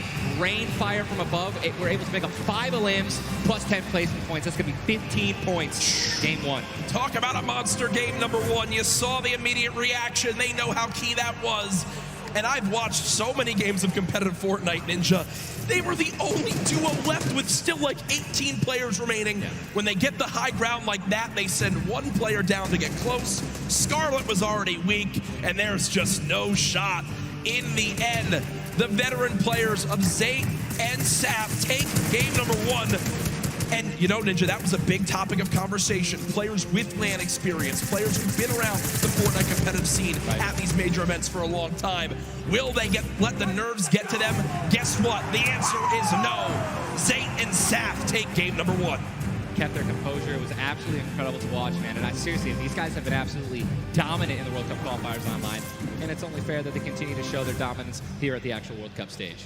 Brilliant performance. You know that their game plan is always last as long as possible. Absolutely. But the fact that they made it through those storm surges, even with them not getting very aggressive, they had 0 elims down to those final few moments. Mr. Savage and Benji Fishy, we have to talk about them for a second as well. The European young duo. They were on the high ground. It was looking good, Ninja, but so many players focusing them, the shockwave grenades as well, and they had no healing left. It's unfortunate, man. We have a group full of these players who are literally the best in the world. They know exactly how to win, right? So if they don't have the high ground, they know that whenever there is a moment that they have to shoot the high ground out with rockets, shockwave grenades. I think that's actually what happened. I think someone shockwaved up and knocked them off the high ground. Yep. But when you have shield like Zayt and Nafted at the end there, and that high ground, I mean, it's over, man. What a sigh of relief. Incredible, for those 2. Incredible first game. And we're only just getting started. We're only just getting started. Remember, 6 games being played today in the duos competition, in which $15 million will be rewarded. Tomorrow, we do it all over again, except with solos. So you'll want to stay glued to the streams here for the Fortnite World Cup Finals live from New York City. Use the hashtag Fortnite World Cup. Get involved in the conversation. Send a Ninja and I your thoughts after game number 1. Who surprised you? What are you looking forward to in games 2 through 6? For me, other things I noticed, man, you've got to be on your A game. When it comes down to taking note of where you are with the storm surge, those were longer storm surges that have lasted than I've ever seen before. I've honestly never seen Storm Surge affect the game so much. Yep. Because here we are having 80 people left after the second circle. So you know what I mean? Like, and these guys, they're not going to let you hit them. You know what I mean? And if you want to put shots on these guys, it's going to be when they're flying in the air, rotating, which you also expose yourself to a sniper shot. You know. Absolutely. High risk, high reward, man. Right? It's Let's see how these guys change. I wonder if the guys who did get hurt a lot by the Storm Surge, are they going to make changes in the second game? Are they going to be a little bit more aggressive and trying to deal some damage as they rotate? That's what I want to know. That's a great way to think of it. I know there were so many people that want to give their thoughts on these games, but over at Unreal Island, we've got our very own Sundown with his thoughts on game 1. Thank you so much, Courage and Ninja. And the first match of the duos competition is over in the Victor Royale's experience wins out. We talked about Energy Zate and Ghost Saf and how they've been playing so long together, and that endgame was a prime example of textbook Zate and Saf. We're gonna re-roll it one more time, and we're gonna break down kind of how they were able to keep the control. Now pay attention right away. You can see on the backside, Saf has one angle while Zate is going forward, and they're moving back over the tarps they've already established, but the angles they take make sure they're covering everything. They hear the shots below, they're putting the fire down towards them, and Scarlet is able to pick up Mitro, but doesn't have enough to get out. Zate and Saf, 5 eliminations, Victory Royale, 15 points, showing that their competitive experience, their experience on stage and at major LAN events is winning out right now. They say nerves, what nerves? We might as well be playing at home on our own stations because they are just that good. Match 1 is over. Time to get back over the stage for match 2. Ninja and Courage, take it away. Thank you very much, Sundown. Great stuff as always there from Unreal Island outside of the venue, enjoying the event themselves. But again, game number 1 in the books. Obviously, so many updates to see exactly where we stack up. In the end, those final moments can be so hectic. So before we hop into game 2, we will have a standings update for you all at home. Who do you think's up top of it right now? Well, guess what? It's Saf and Zate, but... And Benji, Mr. Savage, man. Just incredibly clutch solo moves and plays. Both of our predictions. Both of our predictions. And they're still up there. Guess what? Imagine when they're healthy and when they actually get some good rotation items. I'd love to see how they're going to play in the late game, man. Placement points so key. You did a great job pointing out Mitro at the end. Not only does he stay alive, not only does he perfectly use his materials and his movement items, but he somehow finds 5 more limbs, putting his team from probably an abysmal game 1 to top 3 in our leaderboards. Again, here are your standings from game number 1. Dubs and Mega, they wound up making it through as well, and that's because of Mega staying alive too. Absolutely, incredibly talented duo, man. Honestly, I'm looking forward to seeing what Aiden can do, and Sean, so hopefully they step it up in this next game. Game 2 is about to get on its way, man. Are you ready? I am ready. Ladies ready? and gentlemen, in this sold-out arena, are you guys ready for game number 2? Oh yeah, they are. Oh yeah, they are. 8, 7, 6, 5, 4, 3, 2, 1. The battle bus has launched. Game number 2 of the Fortnite World Cup Duo Finals is underway. Again, I'm just going to keep saying it, the most nerve-wracking part of any competition, but definitely Fortnite for me, is the second you jump out of that bus. Yep. Right, once you hit the ground, once these players hit the ground, they're going to definitely have hopefully less nerves, going to get back into the flow, back into the farming mentality. And man, I'm looking at these llamas on my screen, and I'm just hoping that they find them. There's nothing greater than finding the new upgraded llamas at 350 mats.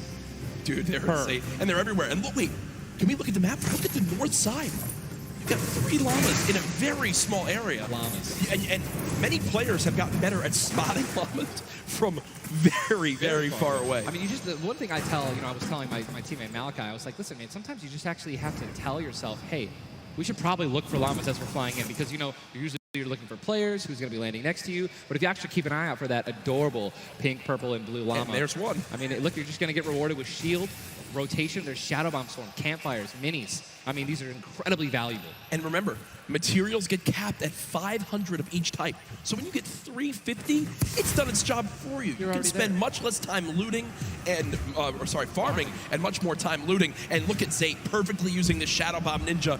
For players at home are wondering how he just used it for way more than the 6 seconds it actually lets you use it for. Explain a little bit of staying on the side of the mountain. Yeah, all you have to do is just continue that jump animation. That's going to trigger the double jump. And as long as you don't touch any solid ground, you're going to be able to continue to double bounce back and forth, man.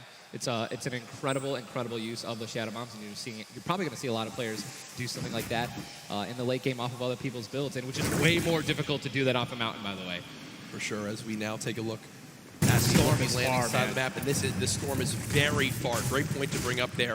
We can see on our side, the zone right now basically gets cut off at Dusty Divot and Neo Tilted, and the rest of the north side of the map are in play. So everyone near the middle and south side will have to move, and you see in the elimination feed very early on, Elevate does get cut down. So a tough start for the duo from 100 Thieves right there, as you've got to wonder if Arkram's still alive.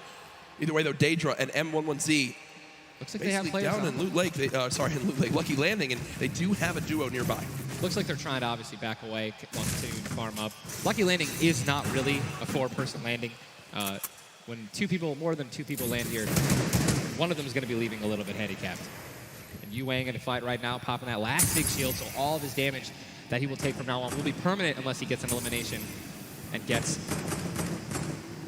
Look at how good these stink grenades are right now. Scram and Mexi have lost so much HP off the start of this one just from getting ticks.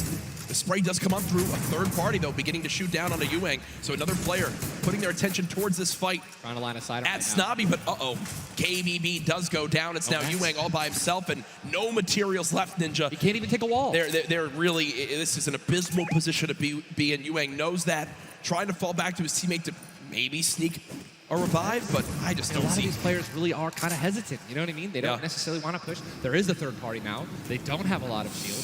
Are they going to get off the right play? They're going to push forward. Yu Wang no shields, and he's going to get the double. He's going to get the double and the revive on KBB.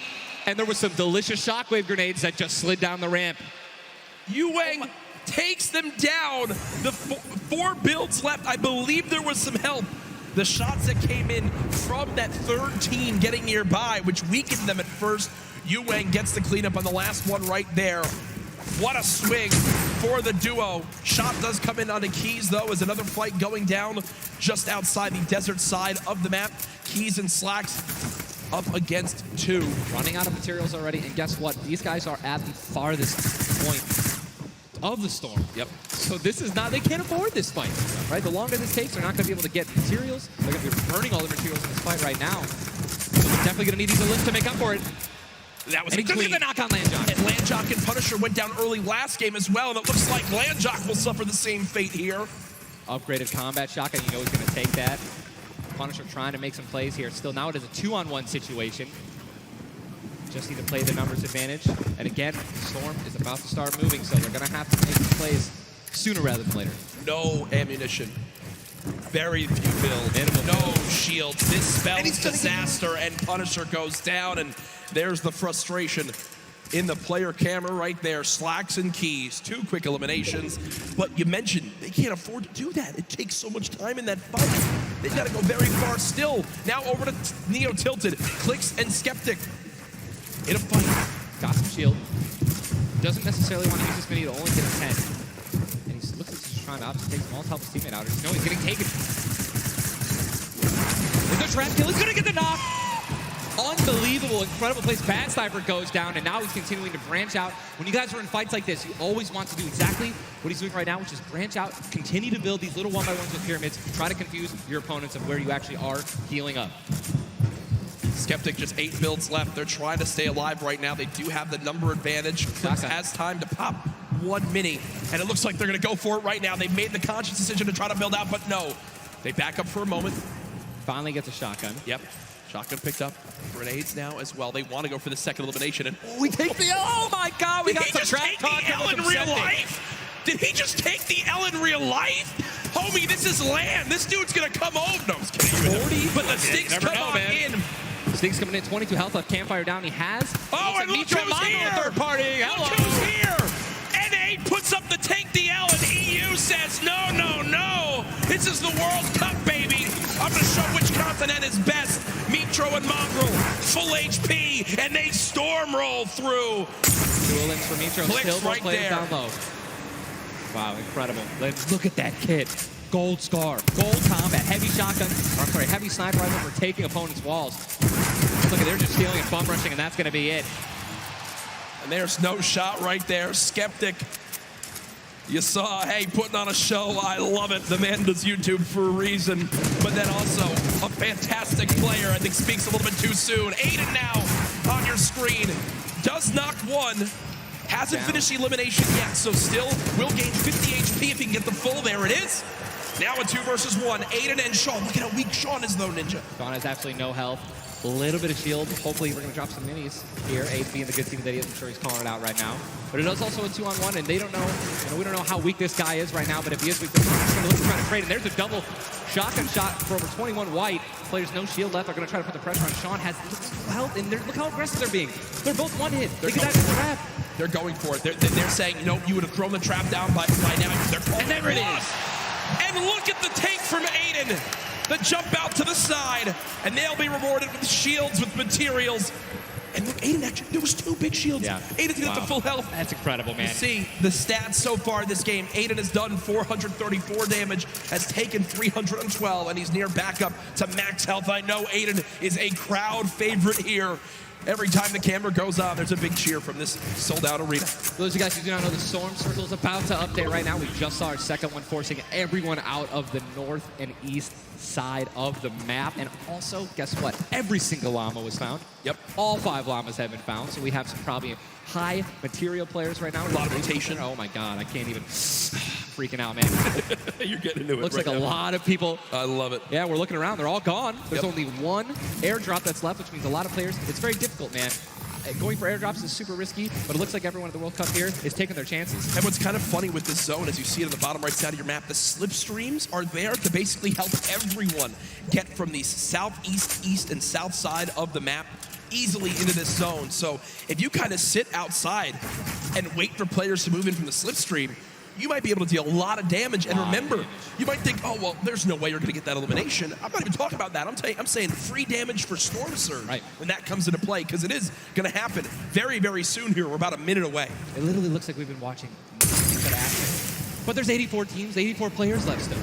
Yep. I guess that's a testament to our observers backstage. Great stuff to them. Sizlucky does take a bit of storm damage right there. Chug splashes in the inventory. And Ninja, like a dolphin. Chug splashes have came into this game and they've completely taken competitive by storm.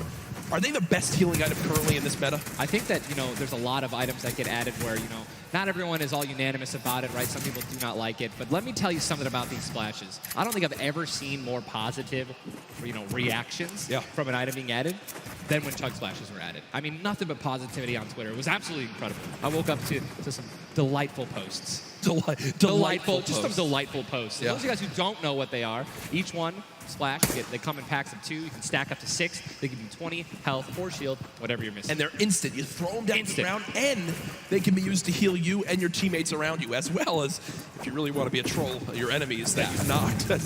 Here are Mongrel and Mitro in the zone, and you talked about this inventory. I'm going to come out and say it right now. There is no way someone in this lobby has a better inventory than what Mongrel has right now. And when you come into this, they were already in your top 3. So they're in a position right now, Ninja, where they have a pop-off performance right here. With only 6 games being played after the first 2, they could be your leaders. Absolutely. I mean, they were only 2 points away from first. Man. Yep. They didn't even win the game. And Mongrel went down early before placement points were even rewarded. So Sean in another fight with Quentin and his squad. Sean trying to take some walls here. And he's out of light ammo. Out of materials. And That's he's a out big of thing. materials. So he can't even spray right now. The only thing you can do is spray an AR, and that's not really going to be effective against top players if you're actually trying to take walls. Well, the player tried to drop a trap down low to bait Aiden, but Aiden does not fall for it. This seasoned veteran trying to cover his back. Players beginning to spray on through. Stink bombs dropping, and there's one a limb. Another shot comes in. Gets his shield. That's why he went for the thirst. Yep. And grabbed the mats. 365 mats now. He is, or more than that. He's got. Get out of the stinks. They've got to get out of the stinks. So weak 2 Look at how weak they are. And don't they can get both Sean and Aiden. I think that's exactly what they should. They split up. Now he's trying to take them one by one. He's getting pushed by more than one person. Quick reaction from Aiden, but this looks like it could spell disaster for the duo. Damage dealt 639. He does go down, though the quick edit comes making through. plays. Now it's up to Sean. Can he clutch it? Only 2 HP. Got some minis. Picked up some ammunition now for his minigun. But looks like Spades is just way more healthy. And obviously there's 3 other players who are around him as well. So what's he going to do? Looks like he's going for high ground. Smart play, but he's out of mats. Oh, no, he does. He's got wood. He's good. Yeah, we both freaked out. Going to put himself in a nice pyramid. For those of you guys who don't know, when a brick or a metal pyramid. Big thing to note. Look at his zone. He has to push. That's it. He has to push. He has 52 health, but the zone is right at his back. He's got to go. Don't even worry about Storm Surge. They're 446 aside as well. Has a shot, and he's going to be taken down. I mean, that's just the worst position to be in any competitive game, is being weak, low materials, low health, and being forced to push in. Every time you watch Aiden and whoever he's playing with, they are always the most aggressive, it appears. Yes. If you remember the famous moment, I think for me, arguably one of the most famous moments in Fortnite competitive history was the Nick Merckx and Aiden duo, where they made it into the big bonus about a year ago. Oh my God. And a crowd popped off. Well, they're always scrappy getting into eliminations. Here, the stat popped up for a second. Aiden and Sean had done 680 damage in the game. The average in the lobby was 80. They were 600 above in this lobby already. Unfortunately, though, when you fight that much, there's a higher chance of you going down. Speaking of potential fights, here's Sizzlucky and Brush, who we saw earlier on in the last game at Fatal Fields struggle to stay alive. Now in another tough spot, as they're both low on shields and low on health. Decent rotation items, 2 shadows on the launch pad. Again, I always want to keep stressing that, because you guys have some launch pads, even one shadow can get you into another zone, right? Which is going to hopefully get you those placement points that you need, or even put you in a position to get some eliminations. But yeah, as you said with Aiden, we mentioned earlier, are people going to change how they're going to play, right? Are they going to do anything different here in the World Cup? And guess what? I'm pretty sure we can say that Aiden's squad is not doing anything different. They're being incredibly aggressive. They're putting the damage down. And unfortunately, there were just too many players who took advantage that they were weak. And that was the top 5 leading into this game. You see it updated again right there on your screen of where the leaderboard is at the moment. Mitro and Mongrel staying alive, in a great spot, holding this pyramid edit. And for people at home who might not know, he's not exposed right there, right? Ninja, he's peeking through his build. Correct. As you guys are peeking through a pyramid, you hit edit on it, you cannot be seen, right? And you can also see through it. It's a very amazing feature. Fortnite Battle Royale. Fortnite Battle Royale, the ultimate Battle Royale experience. Ultimate Battle Royale experience, man. Blue T is in the storm, taking damage, a lot of damage, and he's still going to be rotating. Rogue taking damage as well. Thomas going to have to make some plays. And there goes Road. He actually just got knocked. 66 players remain. And this storm is kind of moving a little bit away from Pleasant Park. But it's once you have a high ground mountain in play, I mean, I'm wondering if it's going to go north. There's 3 high ground mountains in play. And really mixes it up late game. A drone ship that people can wind up going on top of. And those are brilliant to use. Oh, absolutely. If you guys can get up on top of those, guess what? You have ultimate high ground on the map without having to place any mats. Yep. It's incredible. You can't get sniped from above, and you can deal as much damage as you want. Also, it's incredibly difficult to shoot players that are up there. 100%. But it's important to know that after the 5th circle closes in, those air vents will stop working. So if you don't have any rotation to get down, glider, redeploy, anything like that, yikes. That's a massive yikes. So you have to pray that someone puts a launch pad down underneath it somehow. Yep.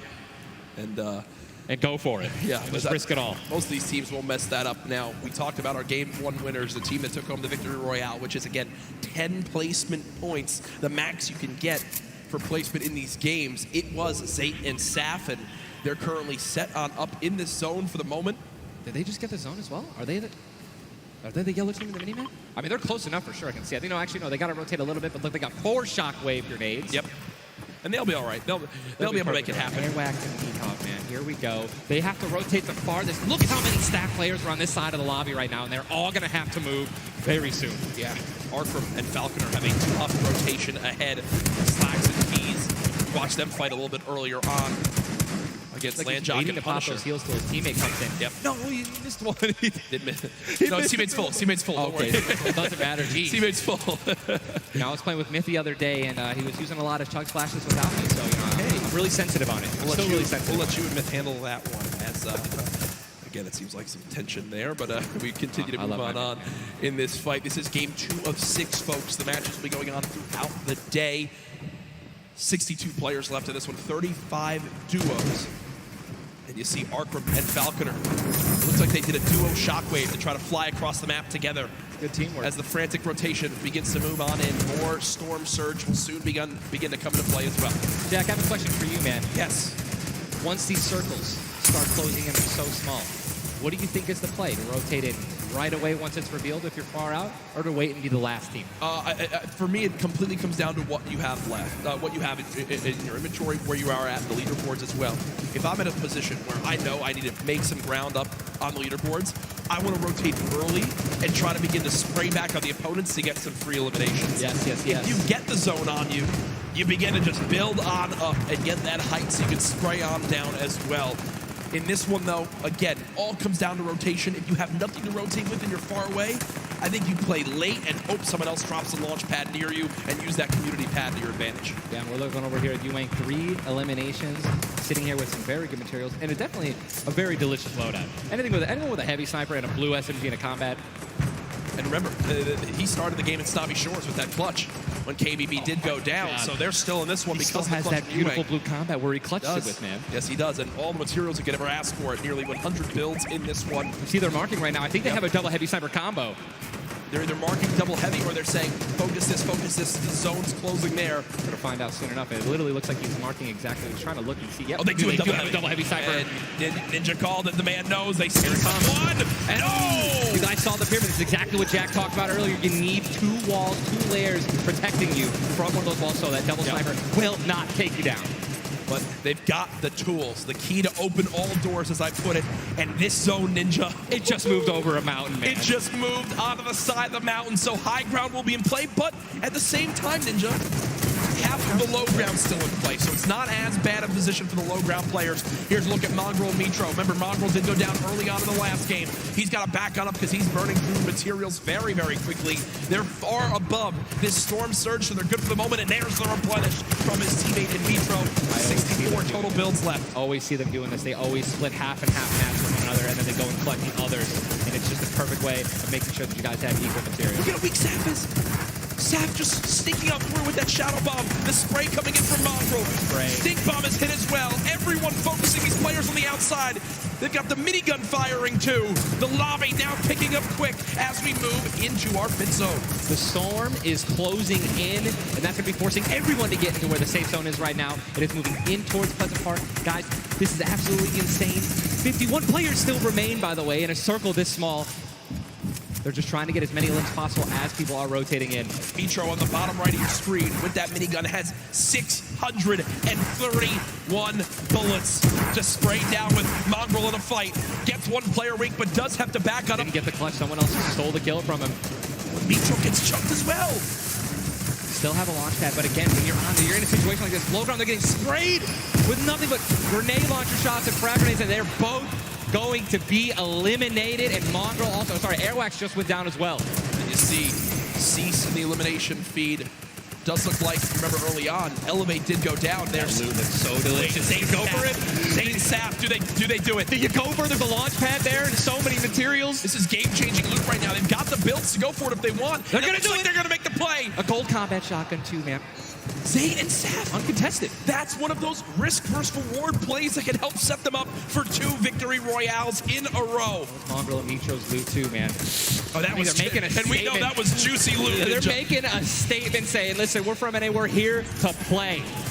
Taking out the Evil, they didn't know they took them out, but they're definitely taking their loot. Yeah, for sure, as they are still above this still great rotation items too. They both each have a launch pad, both have 2 shotgun grenades, and they're gonna go. He didn't get it though, they try to get both at the same time. Gonna be flying, and this is it, another massive rotation gonna be taken to the center of Pleasant Park. They're 167 damage above the threshold, so they're looking pretty good right now. The question is, are they going to keep mid-ground, go for low ground, high ground? What's the play? They didn't get the full launch pad. He might have to use his own. Yes, he does again, and that actually works out. He hits his head on something, which takes him down from having to, fly all the way up and get beamed. As they're going to challenge high ground right now. Zayt and Saf looking to do what many would think was impossible, which is win back-to-back games in the stack lobby. Just saw Falconer in the feed as well. Arkram with an elimination too. 19 duos left as we're moving towards the placement points, Ninja, and these duos know exactly that. 3 points if you make it into the top 15, which could be the difference between first and dead last. What are they gonna do? Are they gonna prioritize rotation in and not taking damage, or are they gonna try to play it a little risky and go for the elims? If you're gonna be going for elims, you definitely open up to a lot of spray, shotgun shots, AR shots, someone suddenly taking the high ground on you. So it all depends on how their play style is gonna unfold, man. Many more duos remaining in this game, unlike the last one. Zate with another elimination right there on a KBB.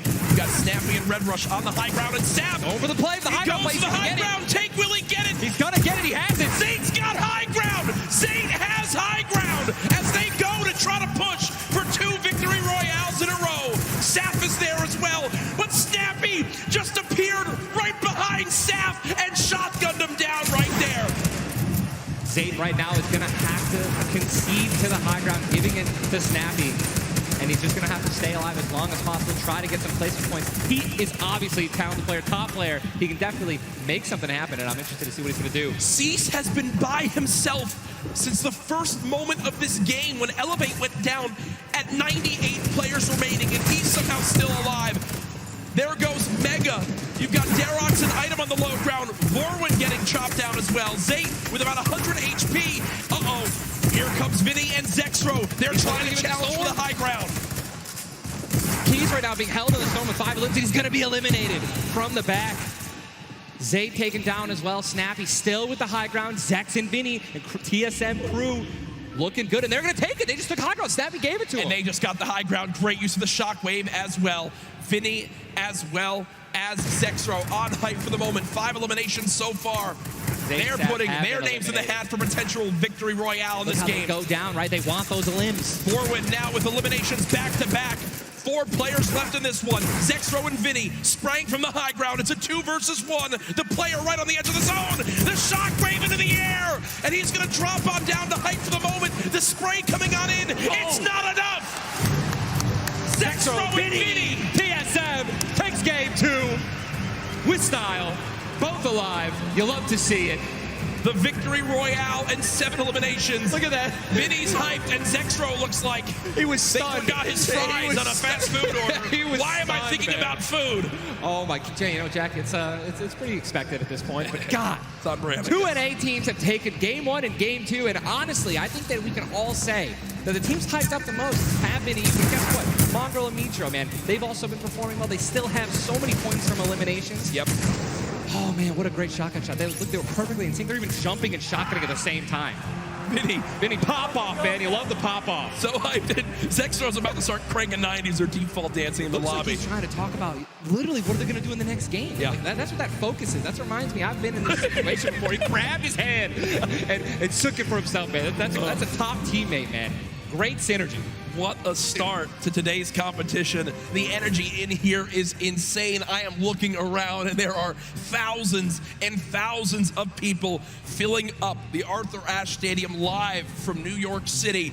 Again, my name Jack Courage Dunlop, joined by Tyler Ninja Blevins for what is the first ever Fortnite World Cup Finals. $30 million on the line this weekend. Millions will be tuning on in from across the world.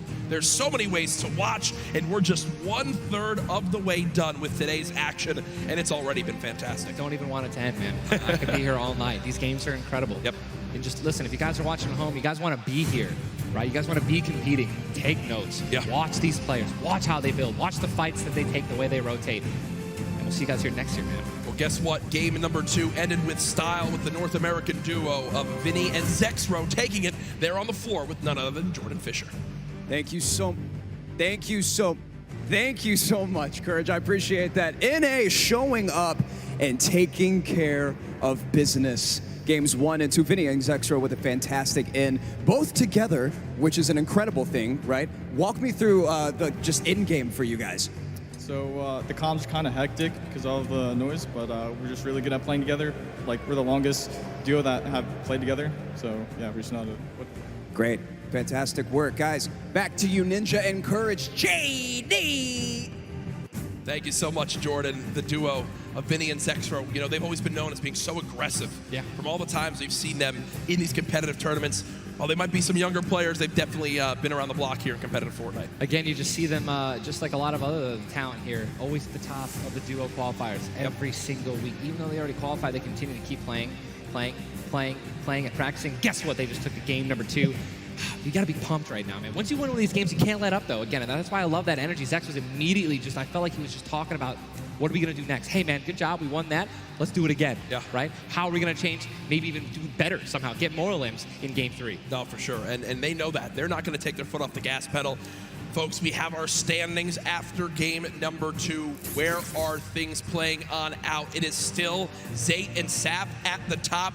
Dubs and Mega at 18 points in second. Zexro and Vinny, with that performance, go from 0 points up to 17, Ninja. And that is the beauty of how this plays on out. Anyone can have a pop-off game and come right back. Mongrel and Mitro still in your top 5, as well as Serpent Hype, Darox, Item, Vorwin and Tux, Snappy and Red Rush all there.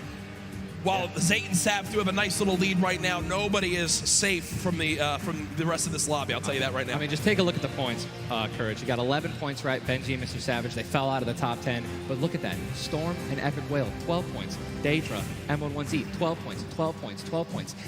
All they need is 2 or 3 points, 2 or 3 extra eliminations right there, and boom, they'll move up 6 places. Yep. You know what I mean? So it's still anyone's game, all right? 2 pop-off games, 1 pop-off game, boom, you're already in the top 5. Remember, if you get 50th place or 11th place, from that whole time in between, you win $100,000 as a duo. Still. But if you go from 10th up to 1st, it jumps all the way to $3 million. So everyone, eyes on that top prize. We are just 1/3 of the way through the action today, but I know we've had a lot of fun up here, Ninja. What an absolute blast. Ladies and gentlemen, Happy to be here, man. Can we give a round of applause to Ninja for hopping in for some guest casting? What a great job. Thank you, man. Always a pleasure, brother. Pleasure to be here. That's going to do it for us for now up here on the caster desk, but I know Zeke is down on the floor with some notes for you all.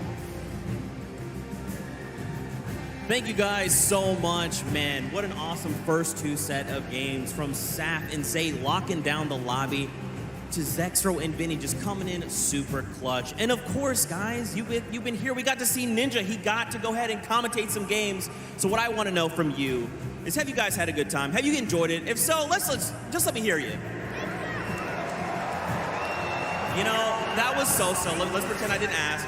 Have you guys been enjoying yourselves? That's what I'm talking about. Obviously, we've got quite a bit more games left to get through, but, you know, if you've been watching for a long time, you know I'm a big fan of everyone that loves Fortnite. It's all about bringing people together. And I like to say Fortnite fam, that's my thing. That's what I do. And, you know, there's actually a lot of people from around the world that have come here to compete, to watch, to be part of all of this. And I thought, what better way to give back to you guys than to teach you how to say Fortnite from all around the world.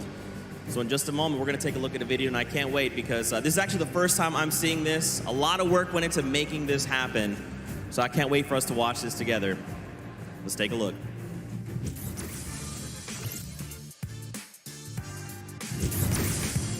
Hello Fortnite fam. 포트나이트 팬 여러분들 안녕하세요. Riyaz Fortnite team ja. Jag åkte till Rio. Vad kör Fortnite folk? Jag är fan du Fortnite. What's up Fortnite fam?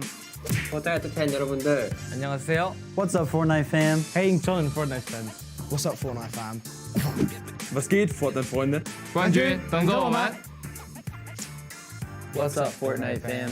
Yo, what's up Fortnite fam? Are you trying to do the floss? Sorry, I'm texting. What's up Fortnite fam? What's up Fortnite fam? What's up Fortnite fam? What's up Fortnite fam? E aí galera do Fortnite. What's up Fortnite fam? G'day Fortnite fam. Bonjour, comment ça va les fans de Fortnite? G'day Fortnite fam. Cheer up Fortnite fam. What up boys?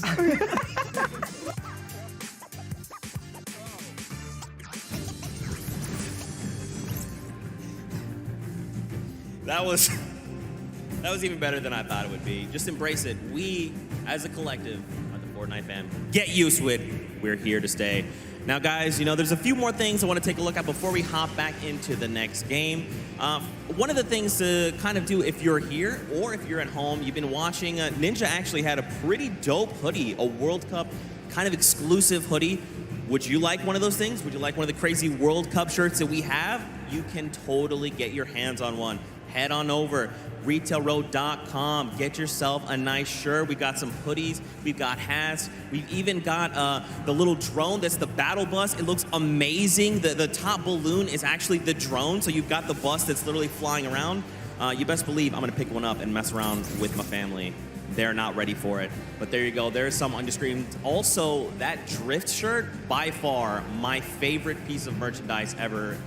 Those of you that really do know me, you know I love Drift. He's easily my favorite character. But just some cool things. If you're looking to get some World Cup exclusive thing, go ahead and take a look. Now, for those of you who have also been watching kind of all 10-week qualifiers long, you know we love Golden Boy.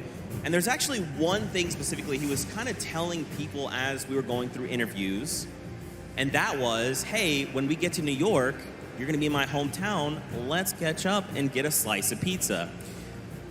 Now, I know you're thinking, wait a minute, Zeke, what about like everyone else? Why is it just Golden Boy? Well, he's a Golden Boy and he's selfish and he wanted the pizza off for himself. Get called out. That's right. Now the world knows. But a few of those players actually took us up on the offer. They went out for some pizza. They had a night on the town. So let's take a look together and check this out.